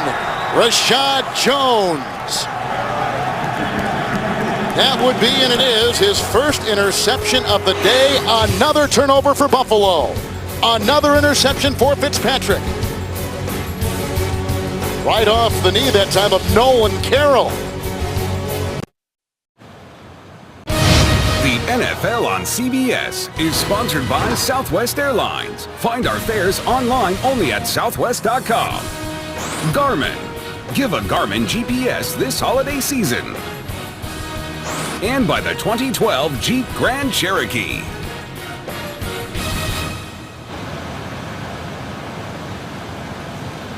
We just had another interception off of Buffalo quarterback Ryan Fitzpatrick, and you can see 7 games this season with 2 or more. That turns it over to the 42 for Matt Moore and the Miami Dolphins. And Pouncey tried to make a block on Burnett. He could not. Knocked down was Daniel Thomas. Loss of 3 back to the 39. Let's go back and take a look at the interception, okay? Now, let's go. He's trying to squeeze it in. Freeze it right there. So, see, he's trying to squeeze it in. These 2, and they're squeezing to the ball. But it's that 3rd defender, rock it back and forth there. So you're throwing it behind the wide receiver. The 3rd defender comes in and break it up. I still believe you're forcing the ball in that situation where there's 3 defenders and only one of your guys who can get it. That's a forced throw, and I think he could have made a better decision. 2nd down, 13, Devon Bess. He He was drilled on the play. Did he lose the ball? Aaron Williams the one to get him. It's a gain of 5 up to the 44 as they are there at the skirmish. Aaron Williams already caused one fumble earlier when he stripped Reggie Bush of the ball, but Phil, this hit nearly gets the ball out on this play. This young corner is hit.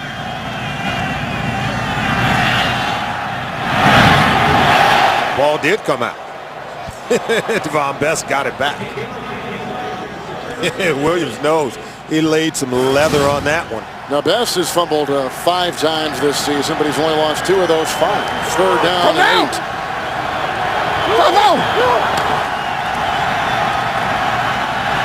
Get by Colombo. Thus the ball is knocked astray. Spencer Johnson, Kelsey coming through. A lot of pressure. 3 and out. Miami cannot cash in on the interception. Spencer Johnson, boy, he's just come humming around the corner. See him right here? Now watch him close in on Moore. Kelsey's coming in from the other side. I think it was Spencer Johnson who kind of caught the arm of Moore as it was going forward. Fields to punt. Leotis McKelvin is back inside the 15 for the Buffalo Bills.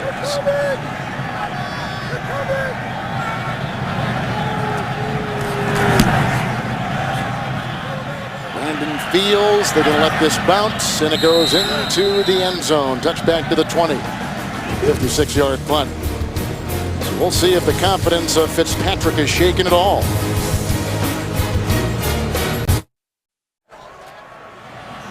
Interim head coach Todd Bowles, he said it's not about me, it's about trying to keep the team afloat, making sure everyone plays hard. They have today.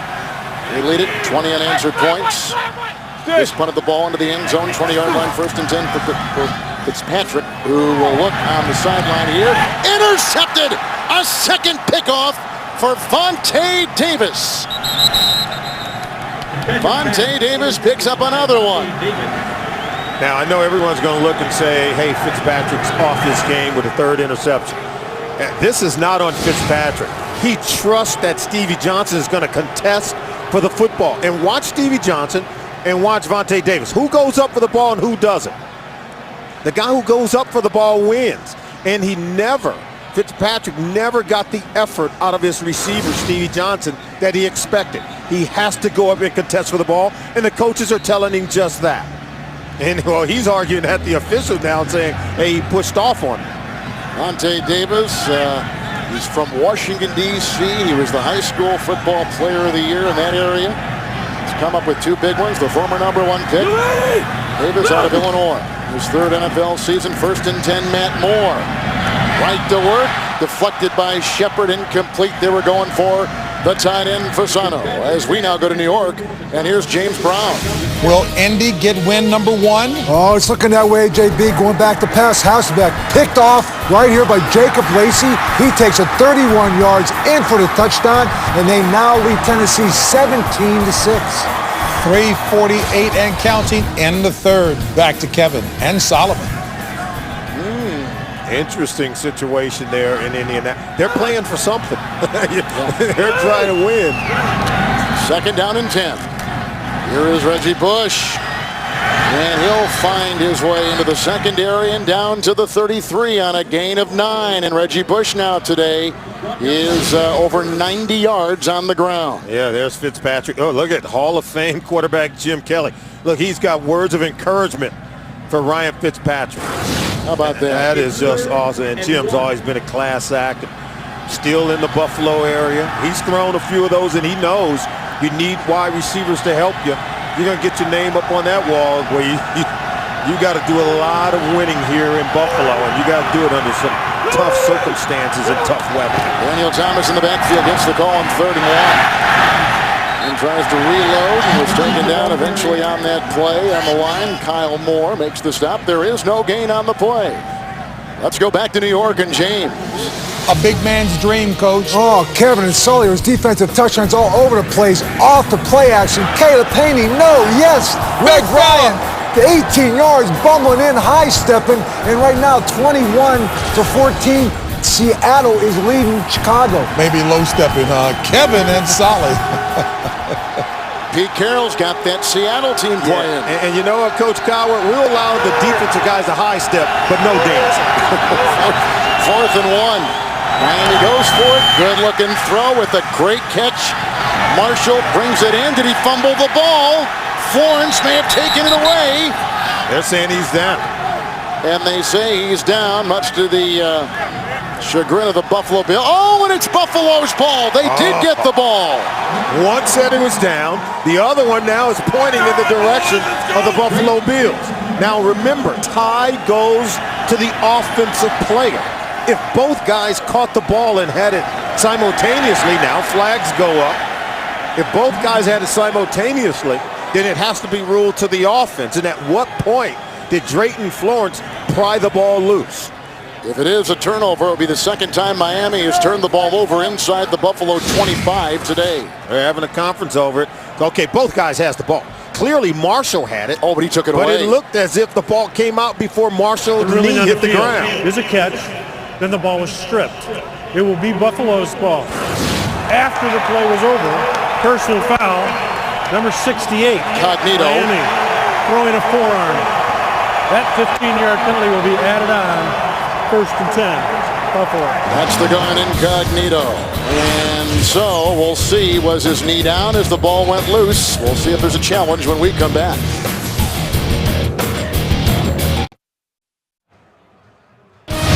The NFL on CBS is sponsored by the Droid Razor by Motorola.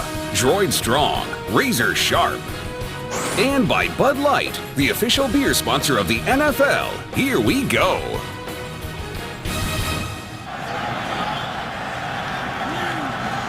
Miami will not challenge. We've looked at the replay. It was indeed a strip by Drayton Florence. And thus the ball goes to the Bills at the 36, 1st down and 10. And off to Tashard Choice, who's grabbed by Solian. Coming up the middle for a gain of 4 to the 40-yard line. Kevin, this is just a great play by Drayton Florence because he's going to pry the ball loose from Brandon Marshall. And see, we can see it right there. Stop it right there. Because see, you can see the ball now belonging to Drayton Florence, but Brandon Marshall's not on the ground at all. While Florence has the ball right there, you can clearly see Blue has the ball. Marshall no longer has it. So it's the 3rd takeaway of the game by the Buffalo Bills defense. Both teams now have turned the ball over 3 times each. Miami playing with 5 defensive backs or more all game long. 2nd down and 6 here for Fitzpatrick, who has thrown 3 picks. And that is caught by Stevie Johnson. He was working on the defensive back, Tyrone Culver. It is a catch and a bit of a run for 20 yards. He'll be at the 40 of the Fins. What did Chan Gailey tell us about Stevie Johnson? That he runs routes differently, and not even every route is run the same way. And that the quarterback has to really be patient in anticipating what Stevie Johnson's going to do, because sometimes they won't be on the same page because he's not as consistent.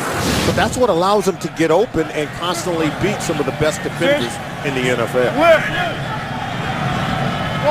They get the 1st down at the Miami 40. And this is C.J. Spiller with Jeremiah Bell riding him down a little bit there at about the 34-yard line, and a gain of 6 on the play. Cameron Wake is on his back too. Oh, Ryan Fitzpatrick just struggled a little bit today, throwing the ball to the wrong team. That's because of pressure. Vontae Davis jumping the route. And then here's one where I think he forced it. His ball's batted up and then yet intercepted again. And now Vontae Davis comes up with his 2nd interception of the day. Just really outplaying Stevie Johnson and contesting for the ball. And I thought 2 of them he could have played better. I thought on that last one, Stevie Johnson, he could have got more help than his wide receiver. Dolphins turned over 2 times inside the Buffalo 25 today. 2nd down and 4. Choice is by Dansby and knocked out of bounds. Flag has been thrown at the 41. As he turned the corner, picked up 8. 10-yard penalty, 2nd down. 9th penalty on the Buffalo Bills. That ties a season high. Well, they're making some plays, and because of these turnovers and these 9 penalties, I should say, they really have caused some good plays produced by this offense to come off the board. Fitzpatrick is now over the last 11-plus games, and down there goes Lee Smith. He's taking the place of the injured Scott Chandler. 2nd down and 14.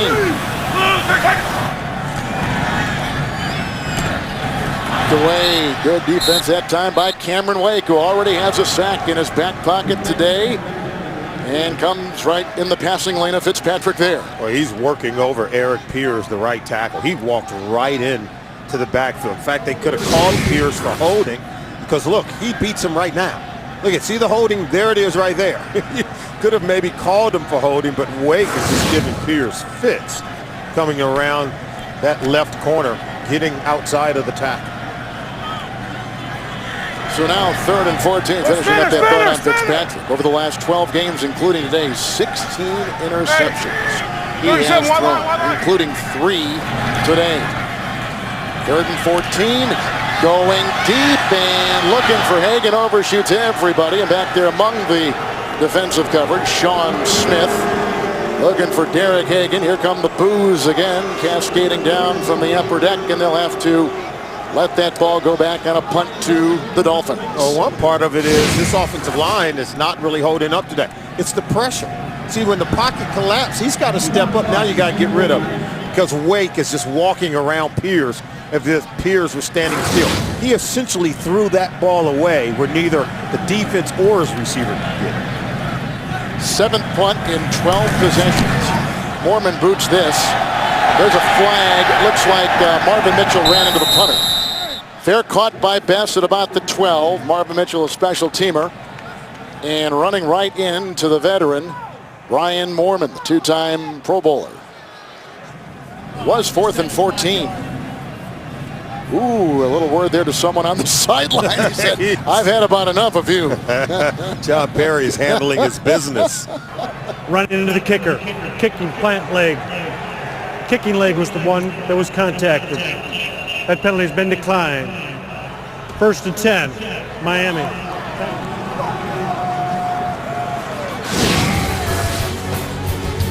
So 31 yards on the punt. Timeout.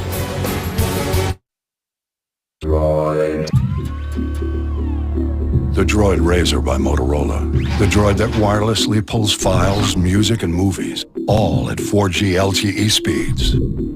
And introducing the Droid Zyboard, with an 8-inch HD screen and adaptive surround sound. A home theater for your hands. Powered by Verizon 4G LTE, these droids are too powerful to fall into the wrong hands. Buy a Droid Razor and get $100 off a Droid Zyboard.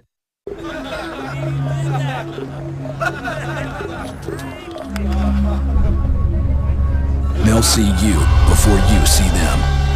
Cops are cracking down on drinking and driving. Drive sober or get pulled over. Love your Pandora bracelet. He went to Jared. The ballet slippers? I used to dance. Oh, hearts. It's called the Red Hot Love Bead. Oh, I've said too much. Celebrate life's unforgettable moments with Pandora charms and bracelets at Jared, the Galleria of Jewelry.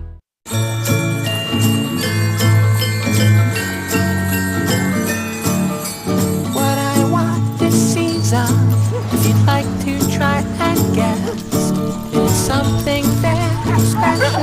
I readily confess, 'cause all I want this season is something from your heart. La da da, la da da. Thinking of others this holiday season. Travelers.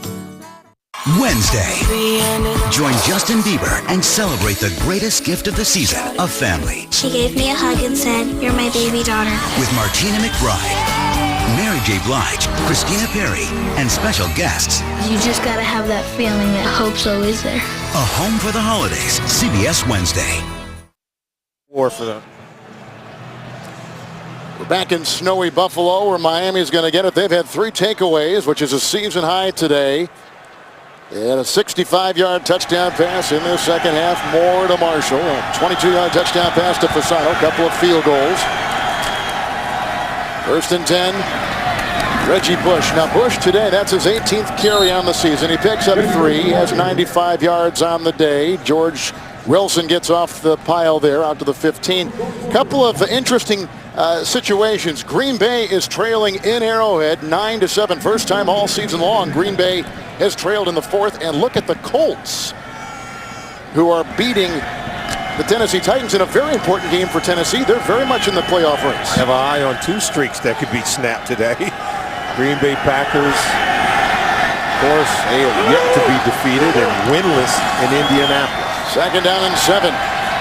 Bush had a little chip, and now he gets the ball. Around Shepard he goes. He'll heave his way and touched by Burnett. There's a flag on the play, and the gain on the play was a yard.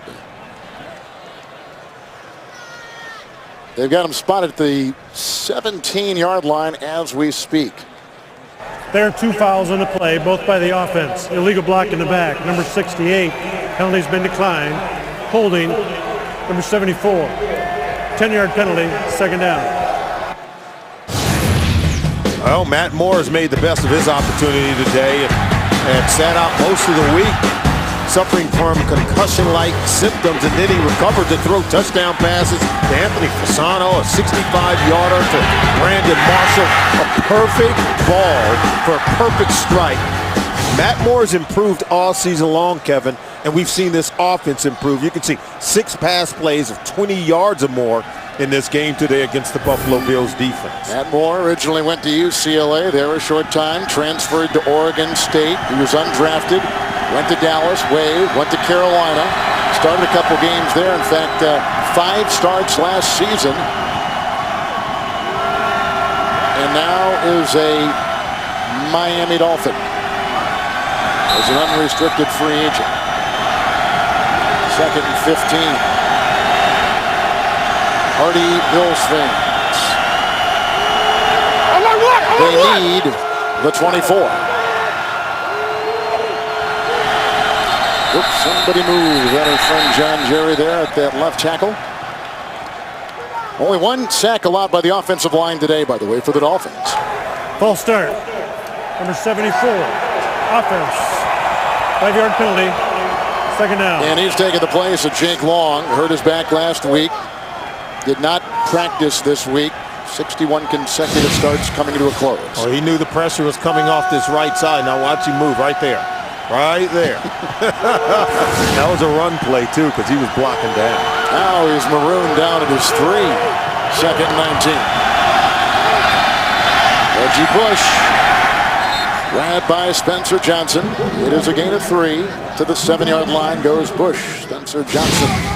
Spencer Johnson. Look at number 91. Watch him come off this block. And then watch him go ahead and reposition himself to be able to keep Reggie Bush from popping that one. Because I thought it was good blocking up front.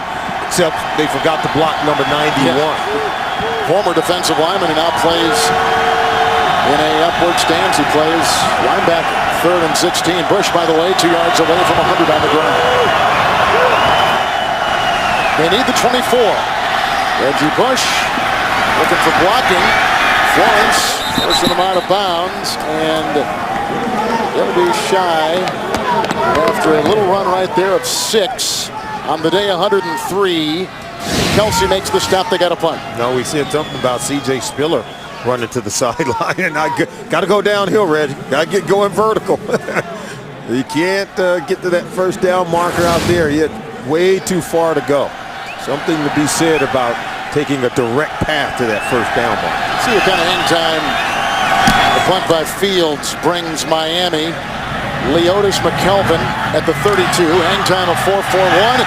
Great special teams pursuit and tackle on the play. Jimmy Wilson comes up with the play, and Wilson, the rookie from Montana, 55-yard punt. Only one network launched the most new hits this season with shows like Two Broke Girls, Unforgettable, and Person of Interest. Only CBS.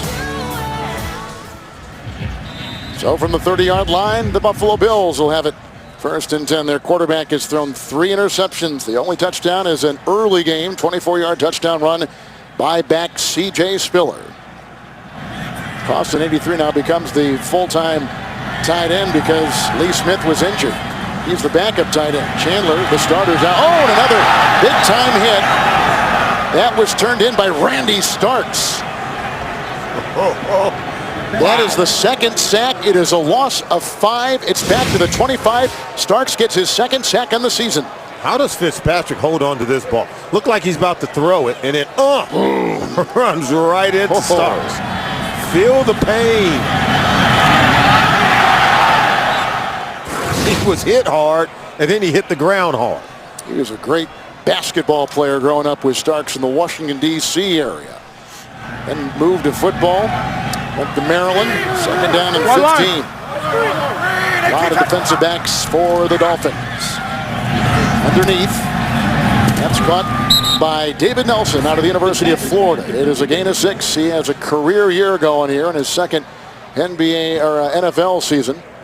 Second NBA. I talk about Miami, I think of the Heat. I think of the Miami Heat. And the stop there was made by Will Allen.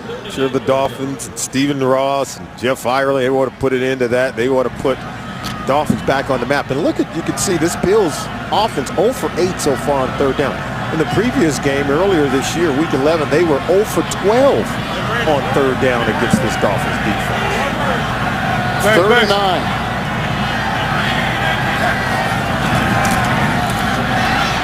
Fitzpatrick knocked away. More nice defense. That time, Jeremiah Bell lunged out and knocked that pass down. So Fitzpatrick will again face a chorus of boos back to the sideline. So they're now 0 for 9 on third down. So in both games so far, going back to week 11, including today, the Buffalo Bills are 0 for 21 on third down plays against the Dolphins defense. This Miami defense has been fun to watch. Now, they're only playing the Bills, and that doesn't say a whole lot. Fun, fun for everyone except Buffalo. Except for Ryan Fitzpatrick. Yeah, it's been tough with the 3 picks today, and 2 by Vontae Davis and Mormon.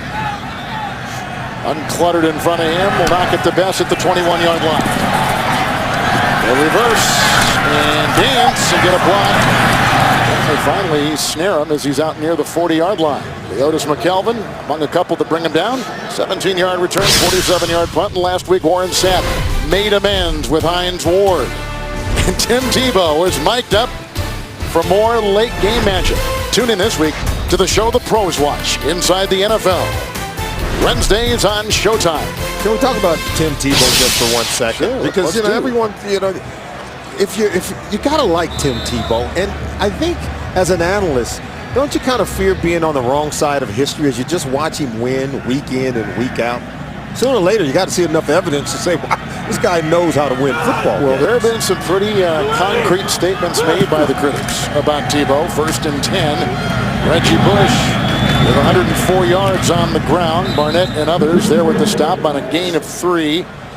Drayton Florence digging his way in there too.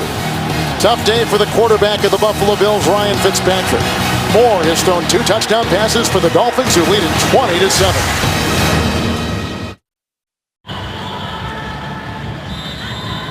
Starting the 4th quarter here in Buffalo. We're into 2nd down and 8 for the Miami Dolphins. Bush in the backfield. Marshall's caught a 65-yard touchdown pass from Moore. They got a 22-yard touchdown pass to Fasano. Reggie Bush makes a miss again. Off to the races and hurdles Florence, who knocks him down. 14-yard gain and 120 on the ground for Bush today. He's finishing strong, but he started off very cold with a fumble that led to the Bills' first touchdown, but then he started to heat up. And he put on some video game type moves on George Wilson, exploding to the 2nd and 3rd level of the defense. And then this last play here, as he now has topped 100 yards rushing for the 3rd consecutive game. And you just got to be proud of the way this guy has really proven himself this year, Kevin. Here's Donald Thomas on 1st and 10. He cuts outside with a nice block given by Marshall. And then ushered out of bounds on the sideline by George Wilson. That's a gallop of 27 yards. You can almost feel now that the Bills are demoralized. You know, in the first game, Miami, who rolled all over Buffalo, said that they laid down. And Buffalo's got to catch themselves. They've lost 6 straight games coming into today. And finding motivation has got to be tough. Yeah, bad tackling, I think, on the back end for this Buffalo Bills defense. Not something you normally see. And if you're Miami, you want to be able to finish this one off. Chan Gailey's just looking to get something out of his defense. 1st and 10, Thomas. Right in the middle there, and among the many to make the stop, George Wilson on a gain of 2, and he works his way to the 15-yard line of the Dolphins, of the Buffalo Bills. Miami Dolphins have blown a 4th quarter lead in 4 games this year. And you can tell, what did Reggie Bush tell us? We want to play in the spirit of Tony Sperano. And that spirit was to just keep fighting, keep clawing. And, you know, Todd Bowles thanked Tony Sperano for what he's done for his career. And, you know, Todd Bowles has come up under some really impressive coaches. He has. Talking about a coaching tree and having learned from some of the right guys. Bush is back in, 2nd down and 8. Another good size hole. Carey blocking downfield. Brought down on the play by Kellen Hurd, all 345 pounds of him. There's a gain of 6 for Bush, who ties a career high on the ground, 126 yards and 23 carries. And what did Todd Bowles tell us? He learned strategy and how to read formations from Richie Pettibone, who he played for in Washington. Emmett Thomas, the Hall of Fame defensive back. He learned fundamentals and film study, learned technique from Ray Rhodes, but more importantly for Bill Parcells, talked about the administrative skills and life lessons and learning how to coach the coaches from a guy like Bill Parcells. And I think Parcells, we all know about him, but when you have guys like Todd Bowles follow you, good things happen. Dolphins take a timeout. Dolphins took over on a punt. They've had some great runs. One by Bush, a 27-yard run by Donald Thomas. Finding their way now down to the 9-yard line of the Buffalo Bills, where it is 3rd down and 2 after Miami just burned their first timeout. Daniel Thomas. He is out now, and in is the running back, Reggie Bush. First that time hit by Wilson. Of a yard, down to about the 8. Reggie Bush running hard.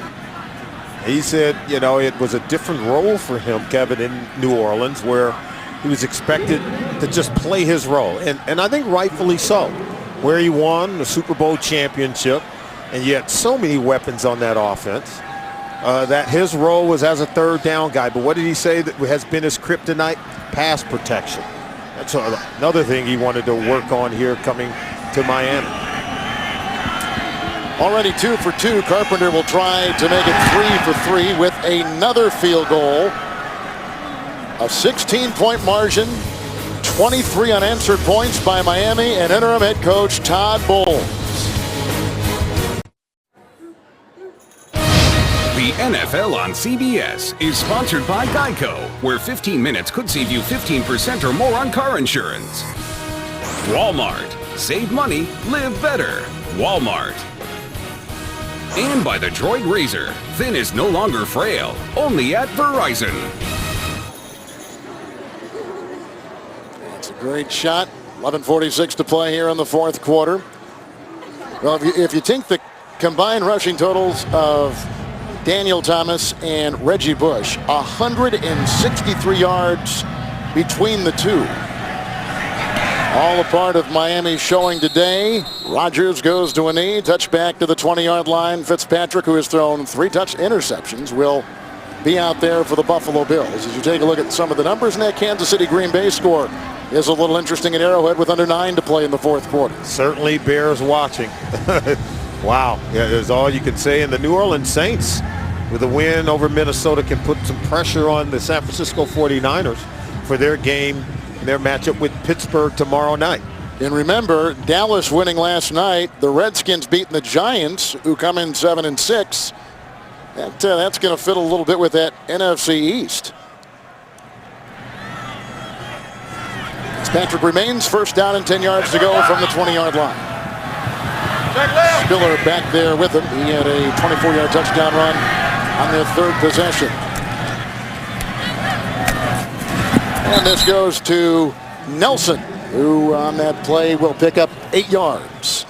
Out to about the 27-yard line. Coming up next, it's Tebow time when the Broncos take on the Patriots, or Mark Sanchez and the Jets battle Mike Vick and the Eagles, while the Browns play the Cardinals. Check local listings for the game in your area. 2nd down and 2. And the ball is at the 28.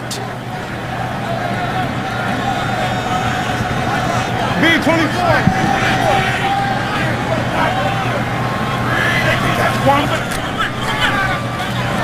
C.J. Spiller brought down by Cameron Wake. He's got a deflected pass today and a sack for the defense of the Dolphins. 8-yard pickup, and that is a 1st down. They'll put him at about the 36. Interesting conversation with 15-year veteran Jason Taylor, longtime Miami Dolphin, and you know, kind of admitted to us that this will probably be his last trip to Buffalo as he looks to play out what has been a great career. Nelson again on 1st and 10, grabbed by Will Allen. That is a gain of 6. A little hurry up going on now to about the 43-yard line. Jason Taylor 3 sacks shy of moving into top 5 all time, where he can pass Michael Strahan. He says, you know, it'd be kind of nice to move past Strahan, so when they're retired and talking on the golf course, he can, you know, say, hey, he accomplished that. And he said his biggest regret is not delivering a Super Bowl championship to the people in South Florida and for all the Miami Dolphins fans. Put him at the 42, 2nd down and 4. Fitzpatrick. Here's by McDaniel. Gets the ball off to Stevie Johnson. He got a block from Spiller. Nolan Carroll finally grabs him and brings him down. 20-yard catch and run for Stevie Johnson. Looks like that field goal is really important, because now if you're Buffalo, you need more than 2 scores to tie it up. You need 3. And with plenty of time on the clock, you can see Fitzgerald getting it over to Stevie Johnson. Now, this team is not giving up. Fitzpatrick today, 15 of 27, 3 interceptions. Spiller. And McDaniel was there. That is a pickup of 5 on the play by C.J. Spiller. Jason Taylor. Pretty good company with those guys above him. Goldman and Strahan, Green, White, of course. The former Buffalo Bill, Bruce Smith, the retired Bruce Smith. He even thanked Tony Sperano for bringing him back home, where he had played for the Jets a year ago. And he says it's where his foundation is, his business is, where his family is. Miami's home. Brett Smith on 2nd down and 5. He was hit on that play. Allen was there. Gain of 8. Also, Burnett gets off the pile. They'll put him at the 25.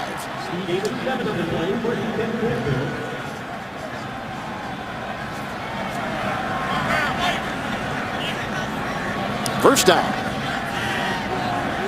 You can see all the defensive backs that the Dolphins have. Plus, they're dropping Dansby deep back in coverage. Underneath they go. Screen pass to Spiller.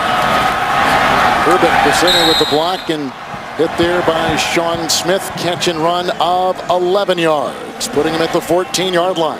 And you might say, well, why are the Bills able to move the ball now when previously they had not been able to? As you take a look at the screen play over to C.J. Spiller. But Mike Nolan's defense right now, they're not coming after Ryan Fitzpatrick as they had earlier in the game, where they were blitzing him seemingly on every single play. Working with 6 defensive backs. Miami digs in, 1st and 10 from the Dolphin 14. Fitzpatrick, Johnson, Monte Davis with the hit. Davis has got a couple picks today. 5-yard gain right there, and the ball at the 9. You saw those red zone numbers when they were 5-2 in those first 7 games. They were phenomenal. 25 red zone possessions, has scored 17 touchdowns, where in these last 6 games, 15 red zone possessions, only 5 touchdowns. So there's 10 other times where they're leaving points on the board. Choice in the backfield, 2nd down and 5 for Fitzpatrick. Grabbed, still on his feet. They blew the whistle. He was in the grass.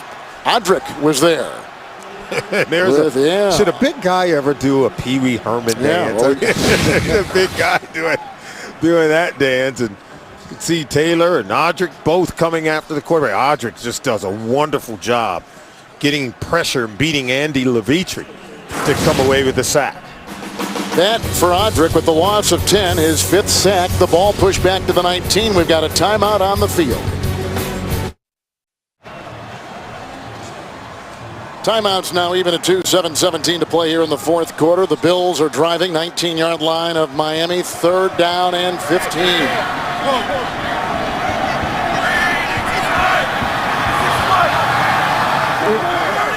Buffalo 0 of 9 on 3rd down tries today. Hands caught. Spiller corkscrews to the 4.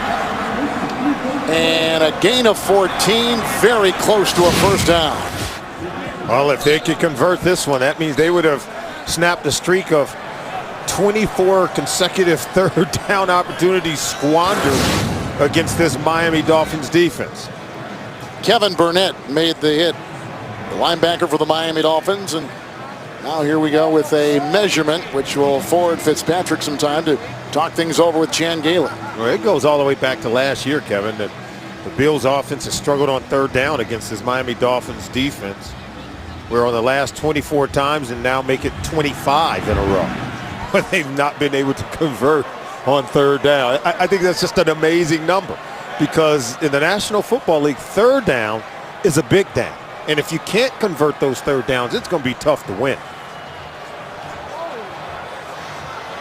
They faced 3rd and 10 today 5 times.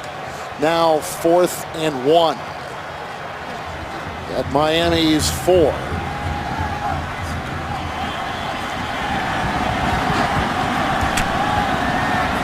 Patrick is on the line. Merling is in there.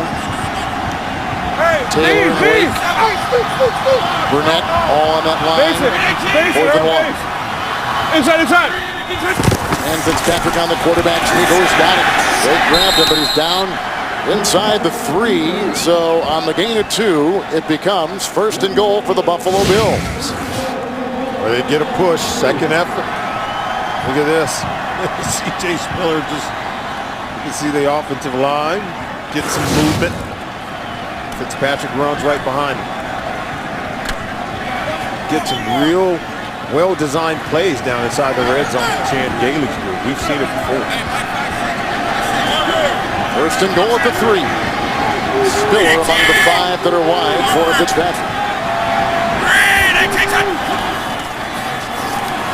That is a touchdown. Spiller, 3-yard catch. His 2nd touchdown today. So under 6 to play. A couple of timeouts. Looks like they're going to go for 2. Yeah, they're going to go for 2. He's working against Carlos Dansby. Just beat him inside early, right away. That's way too easy. Anytime you're man-to-man defense, you can't allow the offensive player, that receiver, to get across your face. There's no help inside.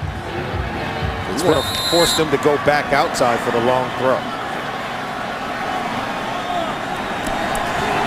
They'll try for 2.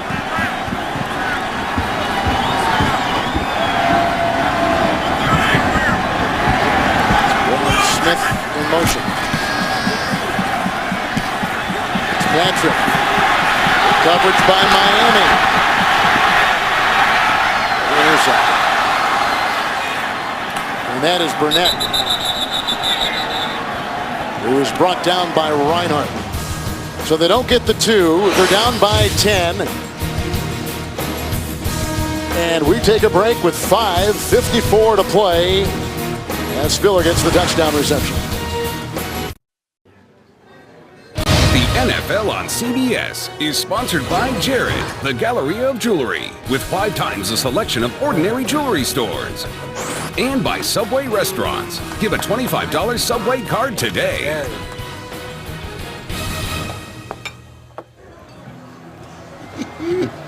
The tech of the year. Donnie enjoying some wings here in Buffalo.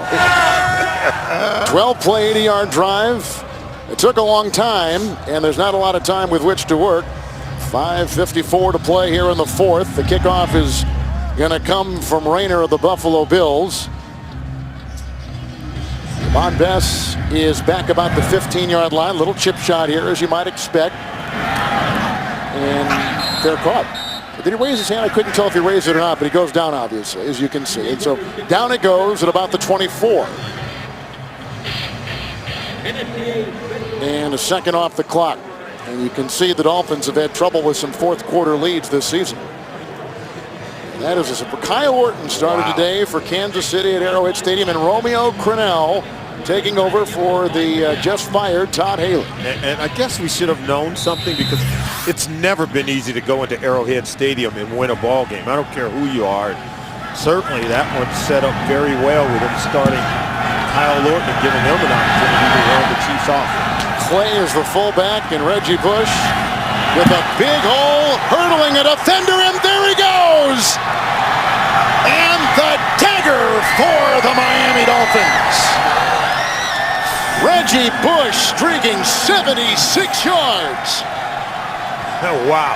Now, before everyone starts to kill Reggie Bush for the excessive celebration, the penalty flag wasn't on him. It was in the reverse react once his teammate did the same thing he did by sliding in the end zone. Great blocking up front. Look at Richie Incognito, yes, sir, with a break, and then forcing Jarius Byrd to miss on the back end.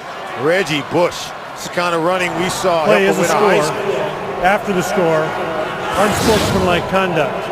On the offense, excessive celebration, number 22, who went to the ground. That penalty will be enforced on the ensuing kickoff. I stand corrected because you're right. He did go to the ground, so initially he's caused there for the slide. Well, what about when Devin Hester returns a punt and he does a couple of somersaults into the end zone? That's going to the ground, and we've seen that not called. There's no doubt. Well, that's what I'm saying. Good point. Good point. Here's Carpenter trying for the extra point. Pull down the high snap, and the Dolphins at 5:41 to play here in the second half. 30-13. Over 200 rushing yards for Bush today to New York and James Brown. Kevin, sliding your way next. Appointment television, the Patriots and the Broncos. Yeah, talking about contrasting styles. Tom Brady wants to get this game fast. At times it seems effortless. It's pretty. Win it early. And then with Tim Tebow, let's slow it down. Methodical. Ugly at times. And let's get it to Tebow time and find a way to win. Brady versus Tebow. Many of you will see that next. Kevin, I like the slide. Anyway, back to Kevin and Solly. We like the slide, too. Last time the Dolphins saw Tim Tebow, it was down in South Florida, and Tebow rallied them from a 15-0 deficit with about 4 minutes left in the game. Wow, and scored 18 unanswered in overtime to win it.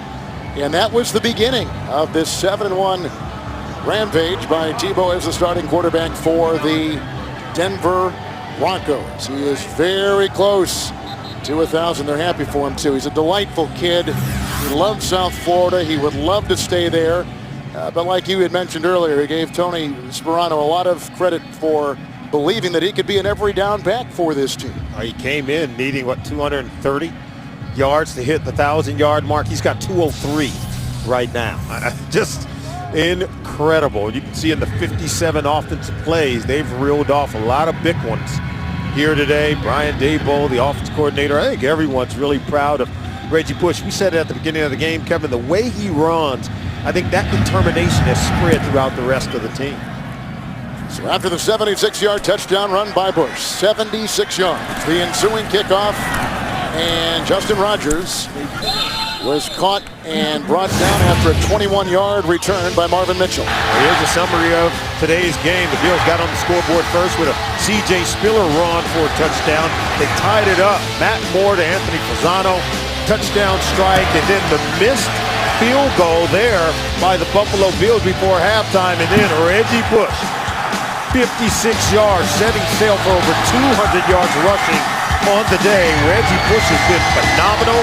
Matt Moore's played well. This team has played well in the absence of their head coach, Tony Sparano. And I think if you're Todd Bowles, you got to be pleased with how his team has traveled here to Buffalo and played today. First down and 10 from the 33-yard line for Fitzpatrick with 3 interceptions thrown today. And it's reeled in by the running back after a gain of 3, Brad Smith. Ante Davis was there.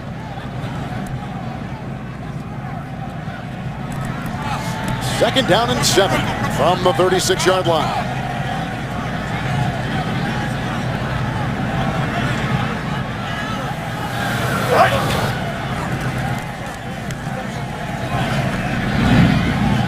Flag, as you can see, thrown. Hagan makes the catch. Allen throws him to the ground. 11-yard catch as it stands right now. So the Dolphins putting on a performance in the wake of their head coach, Tony Sparano, being fired prior on Monday. to the pass being thrown, holding, defense, number 24, penalties declined, result of the play, first and 10. There was a real genuine well, they like this guy, but they really like Tony Sparano. To a man, we talked to the Dolphins last night, and they really had great respect for him as a coach and as a person. Yeah, I think Reggie Bush put it best, and he said, hey, he was a fine coach, but an even better person. They all loved playing for him, and they know that. played hard, even though they were 0-7, gotten off to such a bad start. They said Tony Sparano wouldn't allow them to feel sorry for themselves. He told the team, when we get out of our way, we'll become a good football team. First down and 10. And that is grabbed by Nelson, who's only a part-time started out at the University of Florida. He makes another grab. It's a 21-yard catch and a first down. Nelson's one of these players working in the slot. He's become real good when Fitzpatrick, I don't know how he completed that ball with defenders draped all over him. He was hit. Ball came out wobbly, and Nelson still able to haul it in. Culver makes the stop defensively for the Dolphins. So 11 consecutive completions for the quarterback, Ryan Fitzpatrick. From the 33 of Miami, first and 10. Dansby on the blitz, and looking down the side and going for Hagan. Covered on the play by Will Allen. In that previous possession, we said that Mike Nolan called off the dogs, but not now. They're still coming. Look at Dansby. Comes free and clean, teeing off on Ryan Fitzpatrick from that blitzing linebacker position. Second down and 10.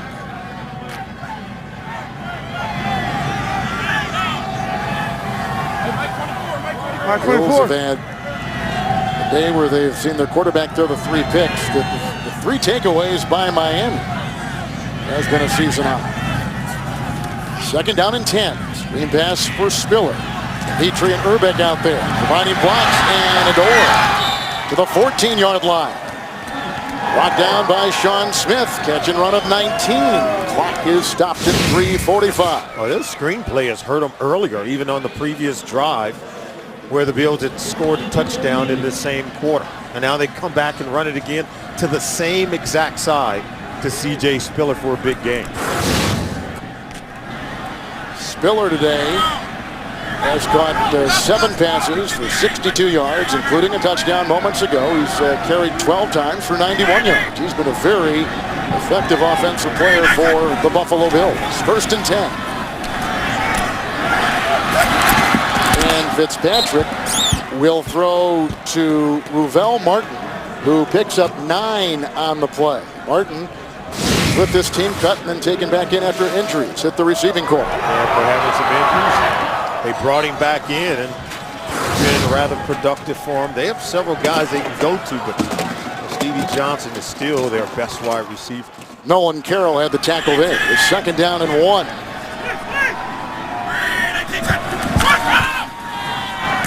Inside, Martin again, and dancing his way. And Jason Taylor with the tackle near the 1, gain of 3. And that should be a first down. It is. At the 2, where they'll put him.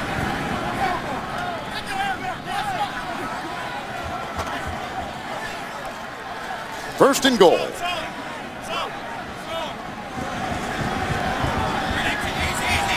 All passes on this drive on the 7 previous plays. They're eating precious time right now. They need to get this thing off and play with more urgency. First and goal at the 2. Here comes Dansby. There goes the pass, and that is a touchdown. That is a touchdown, and it's caught by Derek Hagan. A 2-yard touchdown pass by Fitzpatrick, who has now thrown 2 touchdown passes and the 3 interceptions. Jason Taylor telling them to look at the big screen. Let's see if he crossed the plane. Did he come down in bounds? There he is. Yep, he caught it and came down on the other side of the white line. Good throw, good catch. Right there. He was with the Dolphins from 06 to 08 with Derek Hagan. He's now in his 6th season. Out of Arizona State. Here is the extra point try by Dave Rayner. He missed an earlier field goal of 26. And he'll try to tack on another point, which he does, making it a 10-point game with 2:27 to play, and each team with 2 timeouts remaining in the head coaching debut of Todd Bowles. Christmas Day, the NFL Holiday Spectacular, and the magic of NFL films puts you in the spirit with the all-time most memorable holiday moments. Plus, experience the historical journey of African Americans in pro football on 3rd and Long. Those are that smoke there in the left part of your screen. That is, they just shot off some fireworks or something. But it could be, you know, some of the fog that's beginning to kind of settle into the stadium here with the snow continue to fall off and on all afternoon long. Dolphins, who began this season 0-7, then they went 4-1. They lost last week to Philadelphia 26-10. But they come in having won 4-6, and they are hovering over another win right here. But there's still a lot of time left, 2:27 to play. See what Dave Rayner and the Buffalo Bills and their special teams coach Bruce DeHaven have up their sleeve here. I would expect an onside kick. Got to get the ball back immediately. Down by 10, needing 2 scores.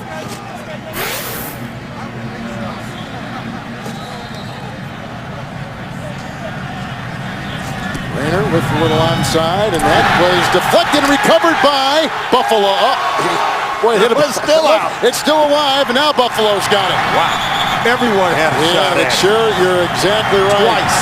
Everybody was jumping on that loose ball, and they're still fighting for it right there, but they signaled Buffalo. The ensuing scrum. And you don't want to try to pick the ball up. You want to fall on it. There was too many guys bending over trying to pick it up as if they were going somewhere with it. All you want to do is recover the ball, possess it.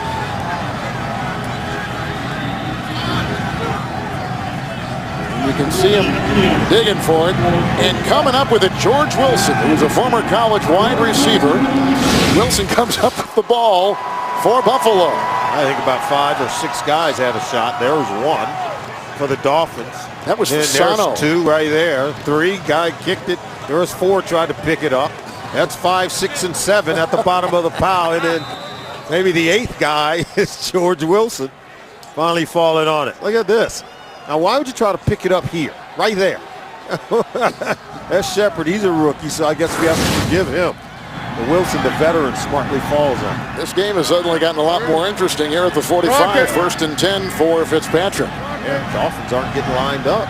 And now they're bringing some guys on that line. The blitz, Fitzpatrick knocked away. Jason Taylor swats it away. 2nd down and 10. We said on the previous possession they had kind of called off the dogs a little bit. Now look at everyone in a gap. They're bringing everyone, trying to get someone free to the quarterback.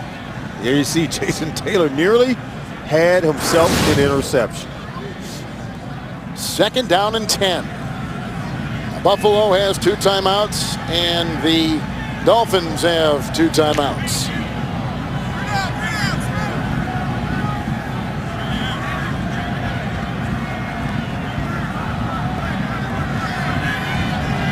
Fitzpatrick has gained a little bit more regularity in his play. There is a flag, and they're going down the sideline, and it was caught. Ruvell Martin working on Vontae Davis.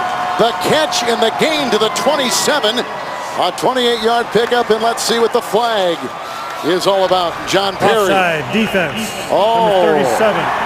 Penalties decline. Result of the play. 1st down. Saying that Jeremiah Bell was offside. This is Ruvell Martin against Vontae Davis. Big guy contesting for the ball. Remember we talked about Stevie Johnson not going up for the ball, allowed it to be intercepted. Ruvell Martin doing a better job of rewarding his quarterback going up for the football. 1st and 10 for Fitzpatrick. Again, the open receiver. This is Spiller. Wisely gets out of bounds. So they got the 2-minute warning, which will stop the clock. They've got 2 timeouts remaining. That was an 8-yard pickup right there on a pass to the running back. Veteran coach in Chan Gailey. The first-time head coach in his very first game for Todd Bowles. Valuable experience right now for Todd Bowles in this situation, managing the clock, getting his team a win that's not going to be automatically given because Chan Gailey wants it for his football team. 6 in the secondary, as we've seen often today for Miami. 2nd down and 2.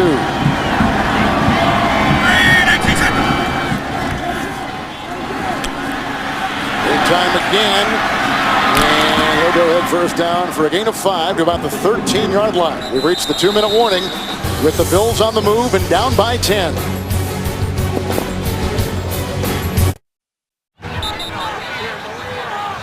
2-minute warning, 1:58 to play. Buffalo has it 1st and 10 at the Miami 14-yard line. You thought with the touchdown run by Bush, that was it. And Buffalo coming back here. And that has kind of been their motto, especially early in the season with all the fourth quarter times they've rallied to come back. 2 fourth-quarter comebacks led by the quarterback Ryan Fitzpatrick this season. Miami's had trouble in the fourth quarter themselves. 1st and 10 from the 14.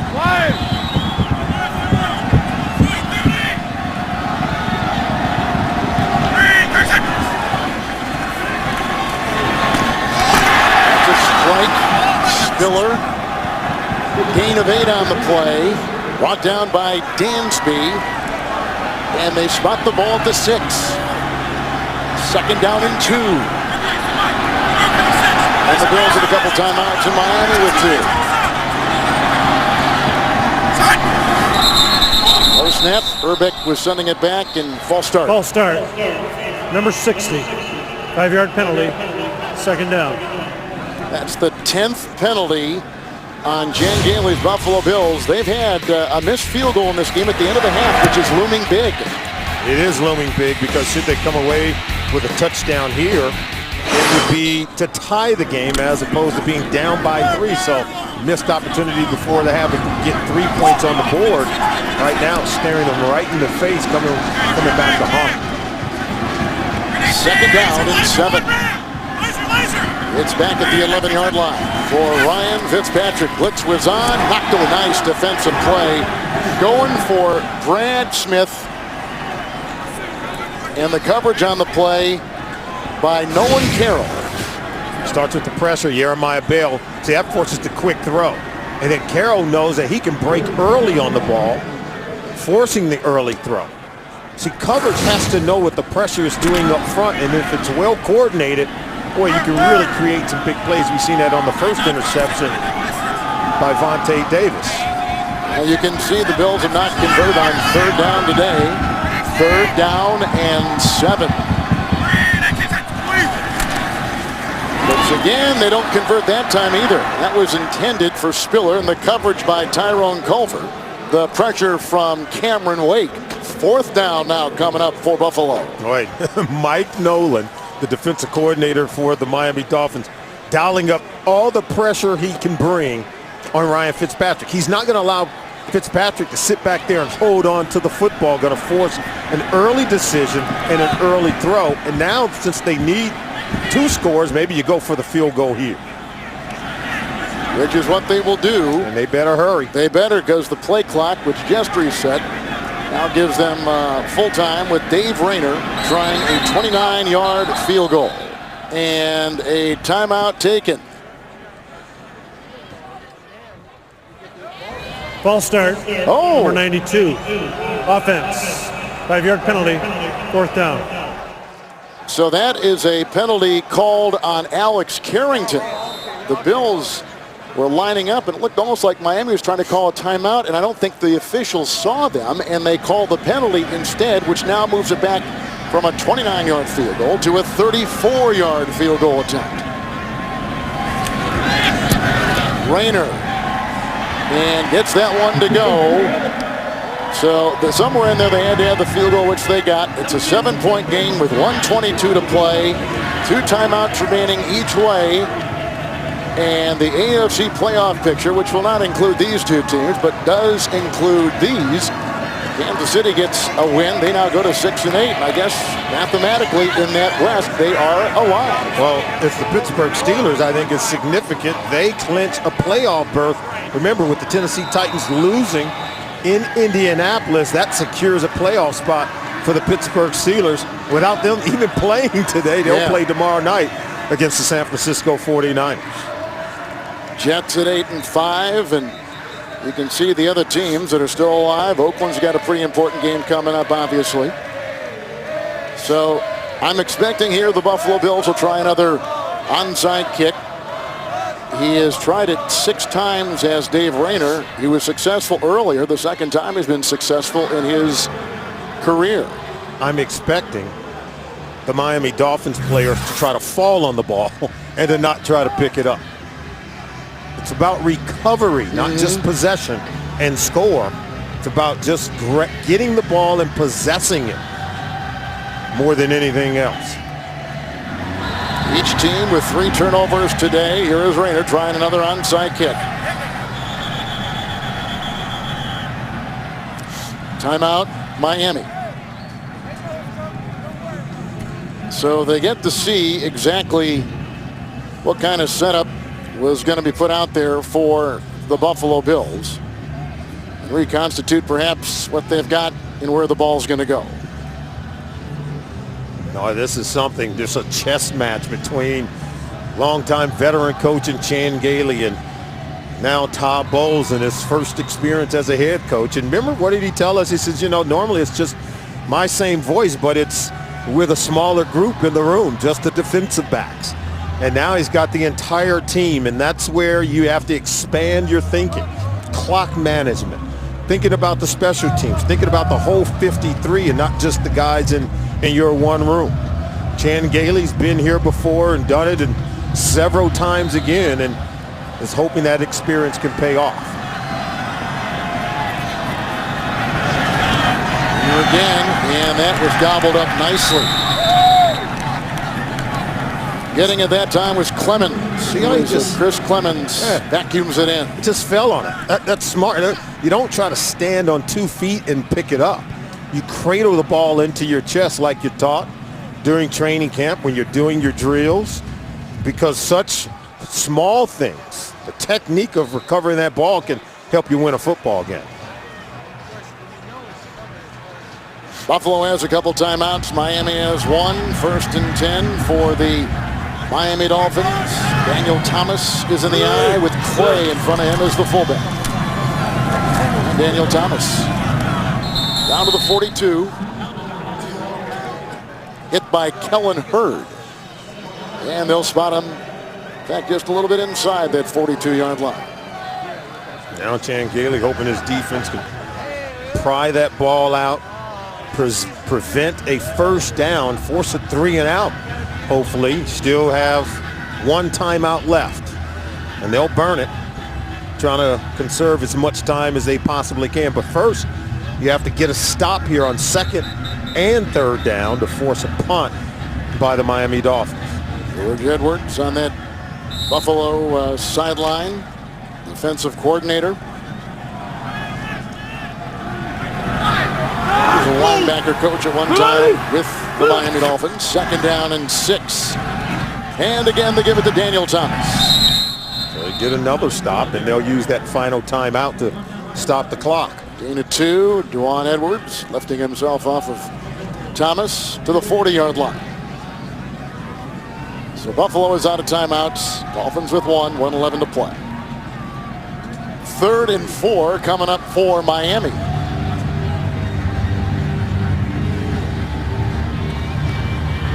We've seen young coaches over Jason Garrett in Dallas. They get a first down. They don't use a timeout to stop the clock to try to get closer to get a field goal. They do use a timeout. People said that Jason Garrett had iced his own kicker. I don't think he was doing that.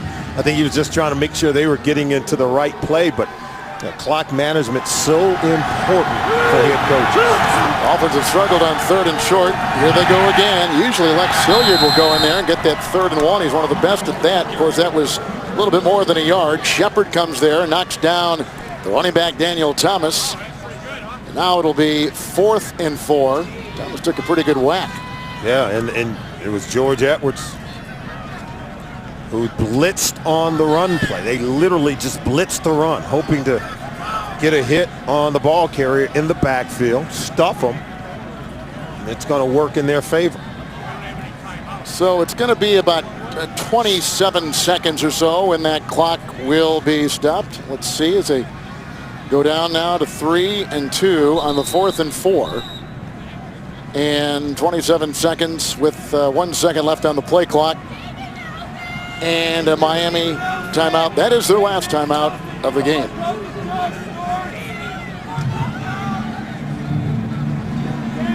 Been a tough go for Chan Gailey. He's seen a season with so much promise and hope, and expectations rise at 5 and 2, and coming into today 6 consecutive losses.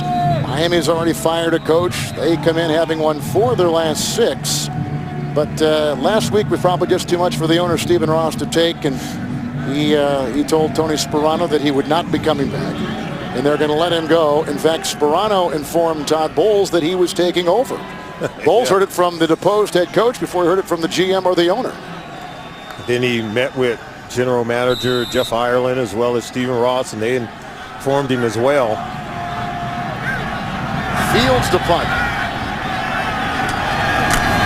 Heavy rush, but the punt is away, and we're waiting for the fair catch, and they will not be able to save it.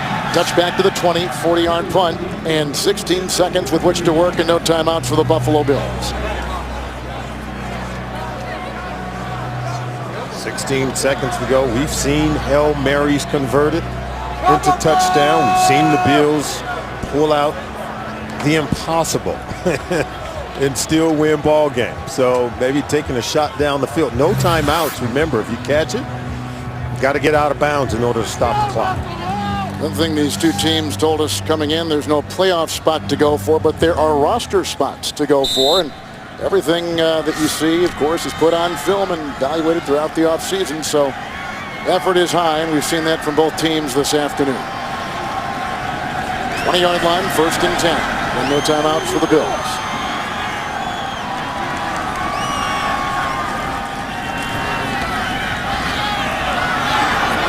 Brad Smith, he'll throw the other way.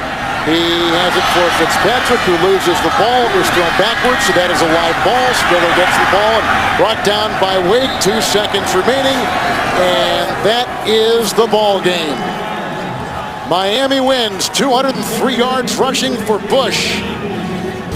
The final score, the Miami Dolphins beat the Buffalo Bills 30-23. You've been watching the NFL on CBS.